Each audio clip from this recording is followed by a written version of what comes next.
കാസർഗോഡിൻ്റെ എല്ലാ പ്രേക്ഷകർക്കും മെഡി ട്രാക്കിൻ്റെ ഏറ്റവും പുതിയ വീഡിയോയിലേക്ക് സ്വാഗതം. ഇന്ന് മെഡി ട്രാക്കിൽ അതിഥിയായിട്ടുള്ളത് കാഞ്ഞങ്ങാട് സൺറൈസ് ഹോസ്പിറ്റലിലെ ഗൈനക്കോളജിസ്റ്റ് ഡോക്ടർ നീരജയാണ്. Ma'am welcome. നമസ്കാരം. മാം, സാധാരണ ഒരു സ്ത്രീക്ക് ഡെലിവറി ടൈമിൽ ഡെലിവറി ആകാൻ ആ നിയറസ്റ്റ് ഡേറ്റ് ആകുന്ന സമയത്ത് തന്നെ physically so many changes are അവർ അങ്ങനെ എൻ്റെ ഡെലിവറി അല്ലെങ്കിൽ എനിക്ക് അത് നിയറസ്റ്റ് ആയി എന്ന് തോന്നാൻ ഫിസിക്കലായിട്ടുള്ള പ്രകടമായിട്ട് കാണുന്ന ഏതൊക്കെ ചേഞ്ചസ് ആണ് ഉണ്ടാകുന്നത്? ഓക്കെ, ജനറലി 9 months അല്ലെങ്കിൽ 36 weeks കഴിഞ്ഞാൽ കുറേ ആൾക്കാരിൽ കുറേ ചേഞ്ചസ് മെല്ലെ മെല്ലനെ കാണാൻ തുടങ്ങും. സോ ജനറലി നമ്മൾ പറയുന്നത് 37 weeks കഴിഞ്ഞാൽ ബേബി ഫുൾ ഗ്രോത്ത് എത്തി, പിന്നെ ഇനി ഫർദർ ഓൺ ഗ്രോത്തോ കാര്യങ്ങളോ ഒന്നും നടക്കാൻ പോകുന്നില്ല. സോ ഒരു 37 weeks കഴിയുമ്പോൾ നമ്മളെ ആ വയറിൻ്റെ സൈസ് മാക്സിമം ലിമിറ്റ് എത്തി. സോ അന്നേരം ആ വയറിൻ്റെ സൈസ് കൂടിയത് കാരണം വരുന്ന കുറച്ച് മാറ്റങ്ങൾ. സോ അതെന്താ പറഞ്ഞാൽ നമുക്ക് നടക്കുമ്പം വേഗം ക്ഷീണം വരല്, ഒരു ചെറിയൊരു ശ്വാസം മുട്ടൽ, കതപ്പ്, ഇതൊക്കെ ഉണ്ടാവും. പിന്നെ ആ സൈസ് കൂടുന്തോറും നമുക്ക് നടുവേദന, ചെറിയൊരു പെൽവിക് പ്രഷർ, വജൈന ആ ഭാഗത്തെ ഒരു ചെറിയൊരു വേദന, ഇതൊക്കെ ഉണ്ടാവാറുണ്ട്. നെക്സ്റ്റ് കാണുന്നത് കൂടെ മൂത്രമൊഴിക്കാൻ തുടങ്ങും. സോ ഇൻക്രീസ്ഡ് ഫ്രീക്വൻസി ഉണ്ടാവും. സോ ഇതൊക്കെയാണ് നോർമൽ ചേഞ്ചസ്. നമ്മൾ ആ എക്സ്പെക്റ്റഡ് ഡേറ്റ് ഓഫ് ഡെലിവറി അടുക്കുമ്പോൾ വരുന്ന നോർമൽ ചേഞ്ചസ് ആണ് ഇതൊക്കെ. ഫസ്റ്റ് ഓഫ് ഓൾ നമ്മളെ എക്സ്പെക്റ്റഡ് ഡേറ്റ് ഓഫ് ഡെലിവറി അതെങ്ങനെ അറിയാൻ പറ്റും എന്ന് നമ്മൾ മനസ്സിലാക്കണം. സോ ജനറലി നമുക്ക് നമ്മളെ പീരിയഡ് ഡേറ്റ് കറക്റ്റായിട്ട് അറിയെങ്കിൽ സോ അതിനനുസരിച്ചിട്ടാണ് നമ്മൾ expected date of delivery calculate ചെയ്യുന്നത്. അഥവാ പീരിയഡിൻ്റെ ഡേറ്റ് നമുക്ക് കറക്റ്റ് അറിയില്ല, അല്ലെങ്കിൽ നമ്മൾ പീരിയഡ്സ് അത്ര റെഗുലർ ആയിരുന്നില്ല. സോ അങ്ങനെയാണെങ്കിൽ നമുക്ക് 3-ാം മാസത്തെ സ്കാൻ, NT സ്കാൻ അല്ലെങ്കിൽ ഡേറ്റിംഗ് സ്കാനിലാണ് എക്സ്പെക്റ്റഡ് ഡേറ്റ് ഓഫ് ഡെലിവറി അറിയാൻ സാധിക്കുന്നത്. സോ നമ്മൾ ആ ഡേറ്റ് നമുക്ക് അറിയെങ്കിൽ നമ്മൾ ഓൾമോസ്റ്റ് സൈക്കോളജിക്കലി, മെൻ്റലി, ഫിസിക്കലി ഒക്കെ നമുക്ക് പ്രിപ്പയർഡായിട്ട് കുറച്ചും കൂടി നമുക്ക് പ്രിപ്പയർ ചെയ്യാം. നമ്മളെ ആ ഒരു ഡെലിവറി അടുക്കുമ്പോൾ വരുന്ന ആ മാറ്റങ്ങളൊക്കെ നോർമൽ ചേഞ്ചസ് ആണ്, അധികം പാനിക് ആവണ്ട, അങ്ങനെ psychologically we can comfort ourselves. So എല്ലാവരും അവരുടെ ഡേറ്റ് ഓഫ് ഡെലിവറി അറിഞ്ഞിരിക്കണം. പിന്നെ ആ ഡേറ്റ് ഓഫ് ഡെലിവറി അടുക്കുമ്പോൾ വരുന്ന നോർമൽ ചേഞ്ചസ് എന്തൊക്കെയാണ് അത് അറിഞ്ഞിരിക്കണം. സോ അതൊക്കെ അറിഞ്ഞാൽ കുറച്ചും കൂടി നമുക്ക് സ്ട്രെസ് ഫ്രീ ആയിരിക്കും. ഫസ്റ്റ് ഡെലിവറി ഒക്കെ ആളുകൾക്ക് ഈ പറയുന്ന പോലെ ഒരു എക്സ്പെക്റ്റഡ് ഡെലിവറി ഡേറ്റ് ആകുന്ന സമയത്ത് സ്വാഭാവികമായിട്ടും ചിലപ്പോൾ ഒരു പാനിക്കൊക്കെ, പ്രത്യേകിച്ച് ഈ ഫിസിക്കൽ ചേഞ്ചസ് ഒക്കെ വരുന്ന സമയത്ത് സ്വാഭാവികമായിട്ട് അല്പം പാനിക്കൊക്കെ ആവും. അങ്ങനെ ഒരു കംഫർട്ട് പൊസിഷനിലേക്ക് അവരെ എങ്ങനെയാണ് നമുക്ക് എത്തിക്കാൻ പറ്റുന്നത്? അത് മെയിൻ അതിൽ ഒരു പോയിന്റ് എന്താ പറഞ്ഞാൽ തുടക്കം മുതലേ റിപ്പീറ്റഡ് കൗൺസിലിംഗ് ഉണ്ടാവണം. സോ അവെയർനെസ് അത് നമ്മളെ ഗൈനക്കോളജിസ്റ്റ് തന്നെ വാട്ട് വി ഡു ഇസ് നമ്മൾ ആദ്യത്തെ ആൻറ്റിനാറ്റൽ വിസിറ്റ് മുതൽ അവസാനം വരെ എല്ലാ മാസവും നമ്മൾ കൗൺസിലിംഗ് ചെയ്യും. സോ നോർമലായിട്ട് ബോഡിയിൽ നടക്കുന്ന ചേഞ്ചസ് എന്തൊക്കെയാണ് പറഞ്ഞു കൊടുക്കും, എന്തൊക്കെ കെയർ ആണ് എടുക്കേണ്ടത്, എങ്ങനെയാണ് നമ്മളെ സെൽഫിനെ പ്രിപ്പയർ ചെയ്യേണ്ടത്. സോ അതൊക്കെ റിപ്പീറ്റഡ് കൗൺസിലിംഗ് ക്ലാസ്സസും അതിനെക്കുറിച്ച് അവെയർനെസ്, എഡ്യൂക്കേഷൻ കൊടുക്കുമ്പോൾ കുറേയൊക്കെ മെൻ്റലി അവർ പ്രിപ്പയർ ആവും. സോ നമുക്ക് ലാസ്റ്റ് മിനിറ്റിൽ അവരെ പറഞ്ഞ് റെഡിയാക്കാൻ പറ്റില്ല. So it should start from the beginning. Okay ma'am, അപ്പോൾ ഇതെന്തുകൊണ്ടാണ് ഞാൻ ചോദിക്കുന്നത്, കാരണം ഇപ്പോൾ സോഷ്യൽ മീഡിയ ഭയങ്കര ആക്റ്റീവാണ്. ഫോർ എക്സാമ്പിൾ ഇപ്പോൾ നമ്മൾ എല്ലാ ഡൗട്ട്സും സോഷ്യൽ മീഡിയയിൽ അല്ലെങ്കിൽ നമ്മൾ ഗൂഗിളിൽ സെർച്ച് ചെയ്യുന്നുണ്ടാവും. നേരത്തെ പറഞ്ഞ പോലെ ഫസ്റ്റ് ടൈം ആണ് ഡെലിവറി എങ്കിൽ വളരെ ആങ്സൈറ്റി ഉണ്ടാക്കുന്ന അല്ലെങ്കിൽ പേടി ഉണ്ടാക്കുന്ന പല കാര്യങ്ങൾ നമ്മൾ അതിലൂടെ വായിക്കാനോ കാണാനോ ഒക്കെ പറ്റും. അങ്ങനെയുള്ള സിറ്റുവേഷൻ നമുക്ക് എങ്ങനെ ഓവർകം ചെയ്യാൻ പറ്റും, പ്രത്യേകിച്ച് ന്യൂ ജനറേഷൻ? മാക്സിമം ഞാൻ എപ്പോഴും പറയാം, എന്തൊരു സംശയം ഉണ്ടെങ്കിലും എന്ത് ഡൗട്ട് ഉണ്ടെങ്കിലും always consult your doctor. Because അവർ ആണ് അതിനെക്കുറിച്ച് പഠിച്ച് പ്രോപ്പറായിട്ടുള്ള ഫാക്ട്സും കാര്യങ്ങളും അവർക്കേ പറയാൻ പറ്റും. സോഷ്യൽ മീഡിയയിൽ മൾട്ടിപ്പിൾ തിങ്സ് കാണും, അതിൽ ഏത് കറക്റ്റ്, ഏത് റോങ്, ഏതാണ് ജെന്വൻ, അതൊന്നും നമുക്ക് പറയാൻ പറ്റില്ല.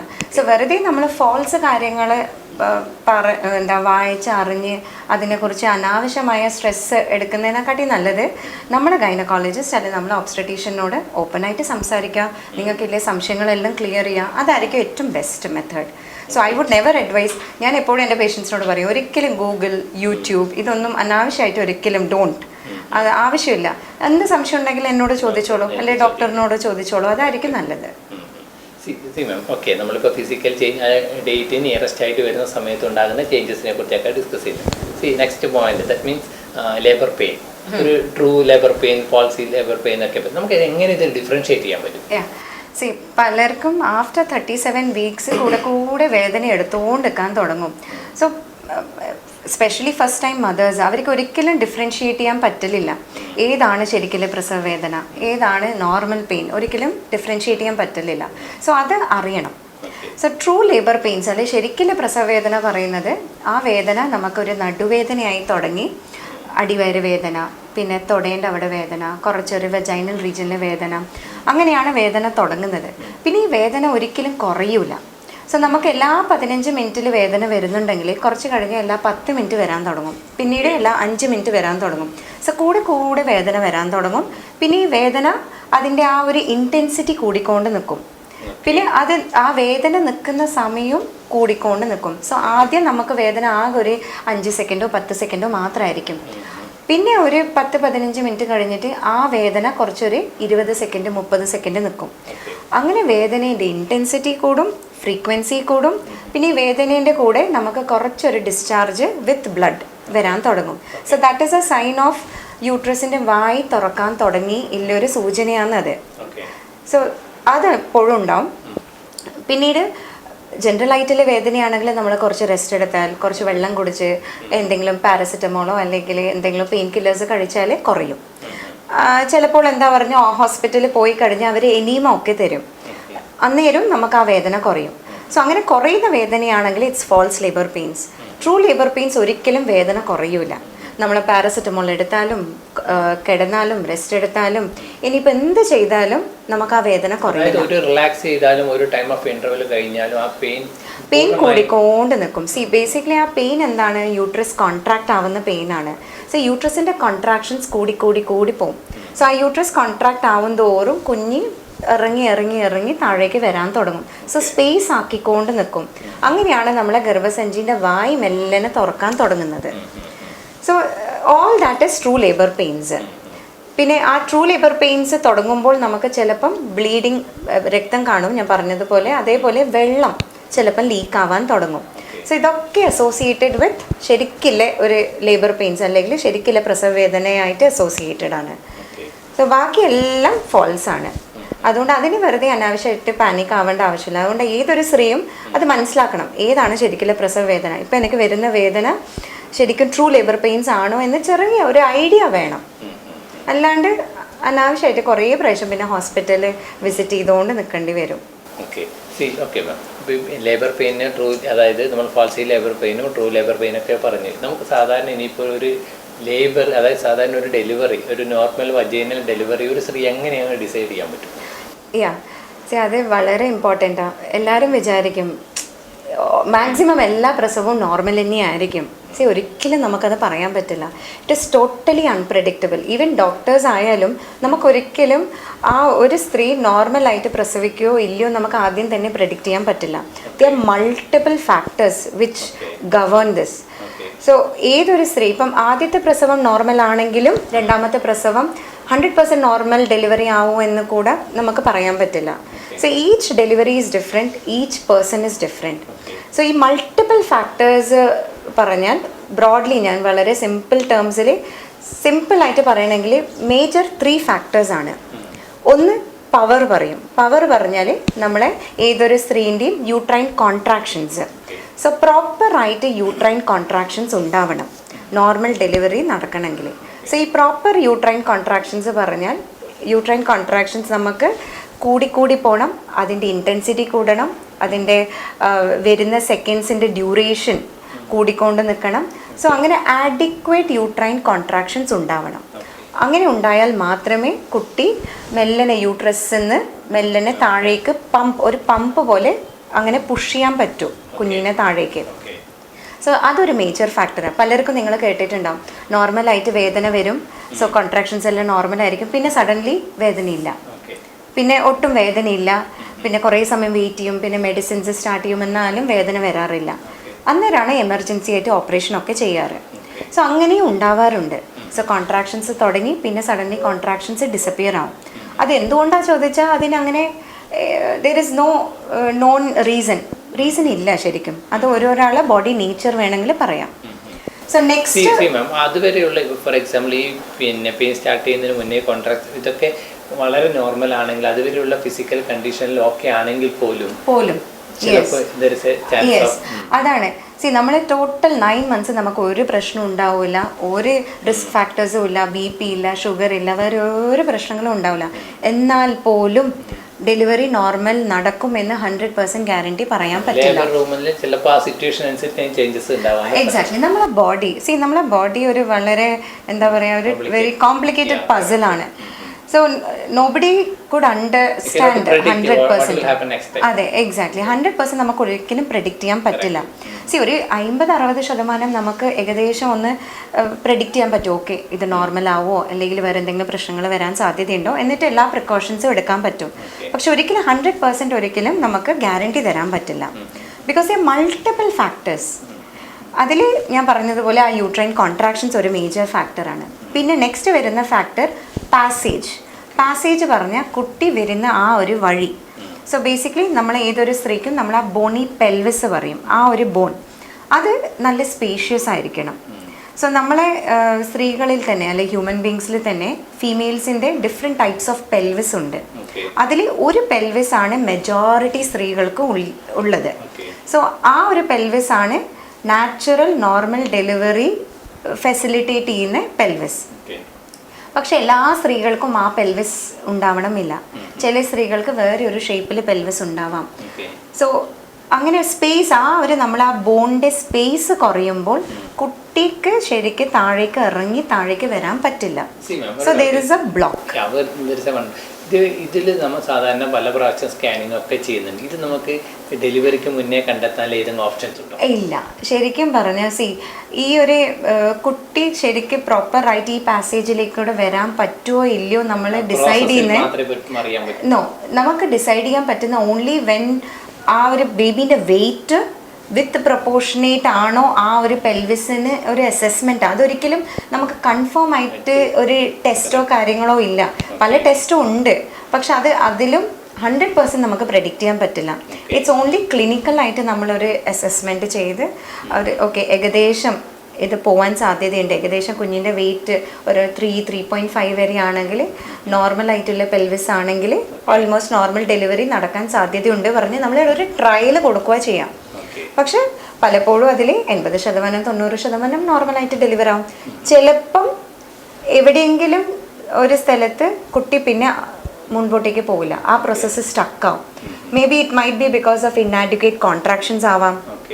ചിലപ്പം കുട്ടി കുറേ ഡിഫറെൻറ്റ് പ്രോസസ്സിലേക്കൂടെ അണ്ടർഗോ ചെയ്തിട്ടാണ് കുട്ടി പുറത്തേക്ക് ഡെലിവർ ആവുന്നത്. സോ ഏതെങ്കിലും ഒരു പ്രോസസ്സ് കംപ്ലീറ്റ് ആവാണ്ട് നിൽക്കാം. So that is called malrotation. So അങ്ങനെ പല lots of things. Yes, generally എന്താ പറഞ്ഞാൽ കുട്ടീൻ്റെ തലഭാഗമാണ് താഴോട്ട് ഉണ്ടാവുന്നത്. That is a most common presentation. So അങ്ങനെ ഉണ്ടാവുമ്പോൾ ദർ ആർ സെവറൽ സ്റ്റെപ്സ്. ഇപ്പം ഒന്നാകെ അങ്ങനെ കുട്ടി പുറത്തേക്ക് വരുന്നതല്ല, there are different movements. So കുട്ടി നമ്മളെ ആ പെൽവിസിലേക്കൂടെ ഓരോരോ മൂവ്മെൻറ്റിലേക്കൂടിയാണ് മെല്ലനെ ഡെലിവർ ആവുന്നത്. ഈ ഏതൊരു മൂവ്മെൻറ്റിൽ പ്രശ്നങ്ങൾ വന്നാലും നോർമൽ ഡെലിവറി നടക്കില്ല. സോ കുട്ടി ഇപ്പം ചിലപ്പം ഒരു ലെഫ്റ്റ് സൈഡ് കുറച്ചൊന്ന് ടിൽറ്റ് ചെയ്തിട്ട് താഴേക്ക് ഇറങ്ങേണ്ടതാണെങ്കിൽ ആ ടിൽറ്റ് നടന്നിട്ടില്ല വിചാരിച്ചോളൂ. Maybe because of contractions proper അല്ല, അല്ലെ വേറെ എന്തെങ്കിലും കാരണത്താലാവാം. അന്നേരം പിന്നെ അത് പിന്നീട് നോർമൽ ആവാൻ സാധ്യത കുറഞ്ഞു. അതാണ് അതെല്ലാവരും മനസ്സിലാക്കണം.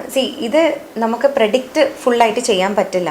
It is only continuous monitoring ചെയ്യുമ്പോൾ ഇങ്ങനെ എന്തെങ്കിലും കുട്ടി എന്തെങ്കിലും ഇടയ്ക്ക് സ്റ്റക്കായി വിചാരിച്ചോളൂ, ഇമ്മീഡിയറ്റ് ആയിട്ട് നമുക്ക് കാണാൻ പറ്റുന്ന ഒരു ചേഞ്ച് എന്താ പറഞ്ഞാൽ കുട്ടീൻ്റെ ഹാർട്ട് റേറ്റ് ചെറിയ രീതിയിൽ ഒന്നുകിൽ ഡ്രോപ്പ് ആവും അല്ലെങ്കിൽ ഇറ്റ് പിക്സ് അപ്പ്. ഭയങ്കരമായിട്ട് ടാക്കിക്കാർഡിയ ഹാർട്ട് റേറ്റ് കൂടാൻ തുടങ്ങും. സോ അതുകൊണ്ടാണ് നമ്മൾ ലേബർ റൂമിൽ സ്ത്രീകളെ അഡ്മിറ്റ് ചെയ്ത് കഴിഞ്ഞ് നോർമൽ ലേബർ പ്രോസസ്സ് തുടങ്ങുമ്പോൾ കണ്ടിന്യൂസ് ആയിട്ട് ഫീറ്റൽ മോണിറ്ററിങ് ചെയ്യും. സോ കുട്ടീൻ്റെ ഹാർട്ട് റേറ്റ് നമ്മൾ നോക്കിക്കൊണ്ട് നിൽക്കും. ഏതൊരു ചെറിയ ഫ്ലക്ച്വേഷൻസ് ഉണ്ടെങ്കിലും നമ്മൾ കുറച്ചും കൂടി അലേർട്ട് ആൻഡ് വിജിലൻ്റ് ആയിരിക്കും. സോ അങ്ങനെ കുട്ടീൻ്റെ നമ്മളെ ആ പാസേജ് അഡിക്വേറ്റ് ആവണം, സ്പേസ് ഉണ്ടാവണം. അതുമാത്രമല്ല പിന്നെ നെക്സ്റ്റ് പാസഞ്ചർ, നമ്മളെ കുഞ്ഞിൻ്റെ വെയ്റ്റും ഒരു വളരെ ഇമ്പോർട്ടൻറ്റ് ഫാക്ടറാണ്. സോ ചിലപ്പോൾ എന്താ പറഞ്ഞാൽ ഈസിലി 3.5 kg ബേബി ചിലപ്പോൾ ഈസിലി വരും. ചില കേസസിൽ നമ്മൾ കണ്ടിന് 2.6, 2.7 kg ബേബി വരെ ഈസിലി നോർമൽ ഡെലിവറി ആവാണ്ട് ഇടയ്ക്ക് എന്തെങ്കിലും പ്രശ്നമായിട്ട് നമ്മൾ ഓപ്പറേഷനൊക്കെ എടുത്തിട്ടുണ്ട്. So it is always relative. Compare ചെയ്യണം നമ്മളെ ആ ഒരു ബേബീൻ്റെ വെയിറ്റ് നമ്മൾ ഈ ഒരു പെൽവിസിലേക്ക് കൂടെ വരാൻ പറ്റുമോ എന്ന് ഒരു കമ്പാരിസൺ നടത്തണം. Okay okay ma'am. സി ഇങ്ങനെ ആ പാസേജിൽ ബേബി വരുന്നത് ആ ഒരു ഫ്ലോ ഉണ്ടല്ലോ, അതൊന്ന് ബ്ലോക്ക് ആയി കഴിഞ്ഞാൽ നെക്സ്റ്റ് ഓപ്ഷൻസ് പറയുന്നത് ബിഫോർ, അതായത് പോകുന്നതിനോ, അതായത് സിസേറിയനിലേക്ക് പോകുന്നതിന് മുന്നേ എന്താണ് ചെയ്യുന്നത്? സോ ജനറലി നമ്മൾ അസസ് ചെയ്യും എന്തുകൊണ്ടാണ് എന്തുകൊണ്ടാണ് ആ നോർമൽ പ്രോസസ്സ് എന്തുകൊണ്ടാണ് നടക്കാണ്ടെന്ന്. Is it because of less uterine contractions, നമ്മൾ ആ പവർ അല്ലെ ആ ഫോഴ്സ് കുറഞ്ഞിട്ടാണോ? അങ്ങനെ ഫോഴ്സ് കുറഞ്ഞിട്ടാണെങ്കിൽ നമ്മൾ ആ ഫോഴ്സ് കൂട്ടാനുള്ള മെഡിസിൻസ് ഉണ്ട്. സോ അത് ഡ്രിപ്പായിട്ട് സ്റ്റാർട്ട് ചെയ്തിട്ട് ഫോഴ്സ് കൂട്ടാൻ നോക്കും. സി മാം, ഒരു സ്പോട്ട്, അതായത് ഒരു ഡൗട്ട് വന്നത്, നമ്മൾ ആ സാധാരണ ലേബർ റൂമിലൊക്കെ ഈ പ്രഷർ ഉണ്ടല്ലോ, നമ്മളത് മാനുവലായിട്ട് പിന്നെ ഇങ്ങനെ പ്രഷർ ചെയ്ത് കഴിഞ്ഞാൽ ആ രീതിയിൽ ചെയ്യുന്ന ഒരു പ്രോസസ്സ് ഉണ്ടാവും. That is only during delivery. Correct ബേബീൻ്റെ ഹെഡ് പുറത്തേക്ക് വന്ന് ചിലപ്പോൾ എന്താ പറഞ്ഞാൽ മദേഴ്സ് വളരെ എക്സോസ്റ്റഡ് ആയിരിക്കും, ഒട്ടും അവർക്ക് പുഷ് ചെയ്യാൻ പറ്റില്ല. സോ ആ പുഷ് ചെയ്യാൻ പറ്റാത്തത് കൊണ്ട് നമ്മളൊരു ചെറിയൊരു എക്സ്ട്രാ ഒരു സപ്പോർട്ട് കൊടുക്കുന്നതാണ്. But nowadays we don't follow it. അങ്ങനെ അധികം നമ്മൾ ഫോളോ ചെയ്യാറില്ല. എന്തുകൊണ്ടാണ് പറഞ്ഞാൽ അത് ഭയങ്കര ഡിസ്കംഫർട്ടാണ് മദറിനും. ആൻഡ് അത്രയ്ക്കും അത്യാവശ്യമാണെങ്കിൽ മാത്രമാണ് നമ്മൾ ആ ഒരു എക്സ്ട്രാ എഫേർട്ട് കൊടുക്കുന്നത്. ചില ലേബർ റൂമിൽ ഇങ്ങനെ പ്രഷറൈസ് ചെയ്ത് അല്ലെങ്കിൽ അങ്ങനെ ഒരു സപ്പോർട്ട് സിസ്റ്റം, നമ്മളത് ആക്ച്വലി ഫണ്ടൽ പ്രഷറാണ് പറയാം. സോ ബേസിക്കലി നമ്മളെ യൂട്രസിന് നല്ല കോൺട്രാക്ഷൻസ് പറഞ്ഞാൽ കുട്ടീൻ്റെ തല പുറത്തേക്ക് വന്നു, അമ്മ എക്സോസ്റ്റ് ആയി, ഒട്ടും പുഷ് ചെയ്യാൻ പറ്റുന്നില്ല, അന്നേരം എന്തെങ്കിലും രീതിയിൽ നമ്മൾ കുട്ടീനെ പുറത്തേക്ക് ഡെലിവർ ചെയ്യണം. സോ ദെൻ മാനുവലായിട്ട് നമ്മൾ ആ കുട്ടീൻ്റെ എന്താ യൂട്രസിൻ്റെ ടോപ്പ് പോർഷൻ അവിടെ ഒരു പ്രഷർ വെച്ചിട്ട് സ്ലോലി ആൻഡ് കൺട്രോൾഡ് ആയിട്ടാണ് നമ്മൾ അത് ചെയ്യാറ്. സോ അതൊക്കെ ട്രെയിൻഡ് ആൾക്കാരാണ് ചെയ്യുന്നത്. സോ അതാണ് നമ്മൾ മനസ്സിലാക്കേണ്ടത്. സി അൺട്രെയിൻഡോ അല്ലെങ്കിൽ ഇതിനെക്കുറിച്ച് അറിയാത്ത ആൾക്കാരല്ല ഇതൊക്കെ ചെയ്യുന്നത്. ഇതിനെക്കുറിച്ച് പഠിച്ച് കുറേയൊക്കെ ഇതിനെക്കുറിച്ച് ട്രെയിനിങ് ഒക്കെ എടുത്ത ആൾക്കാരാണ്.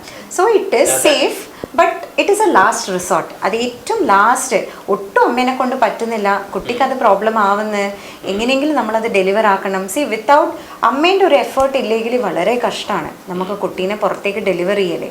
So mother's bearing down effort is വളരെ ഇമ്പോർട്ടൻറ്റ്. അമ്മ പുഷ് ചെയ്തേ ഒക്കൂ. ഇനി ഒട്ടും പറ്റുന്നില്ല, ചില ലേഡീസ് മൊത്തത്തിൽ എക്സോസ്റ്റായി വീണു, അവർക്ക് ഒന്നും പറ്റുന്നില്ല, ആസ് എ ലാസ്റ്റ് ഓപ്ഷനാണ് നമ്മൾ ഈ ഫണ്ടൽ പ്രഷർ കൊടുക്കുന്നത്. അത് സിസ്റ്റേഴ്സ് കൺട്രോൾഡായിട്ട് മെല്ലനെ കുട്ടീൻ്റെ ബട്ടക്സ് കുറച്ചൊന്ന് സെൻട്രലൈസ് ചെയ്ത് അല്ലെങ്കിൽ ആ ഒരു ചന്തിൻ്റെ ആ പോർഷൻ കുറച്ചൊന്ന് നോക്കി ചെറിയൊരു പ്രഷർ കൊടുക്കുക ചെയ്യാം. സോ അതൊരു നാച്ചുറലായിട്ട് യൂട്രസിൻ്റെ ആ പ്രഷറിനെ മിമിക് ചെയ്യും. സോ അങ്ങനെയാണ്. സി മാം, ഈ സാധാരണ ഒരു ഡെലിവറി ആ പ്രോസസ്സ് നടക്കുന്ന സമയത്ത് ലേബർ റൂമിൽ ഓഫ്കോഴ്സ് ഗൈനക്കോളജിസ്റ്റ് ഉണ്ടാവും. ദെൻ അതർ സ്റ്റാഫ് എന്ന് പറയുന്ന ആരൊക്കെ?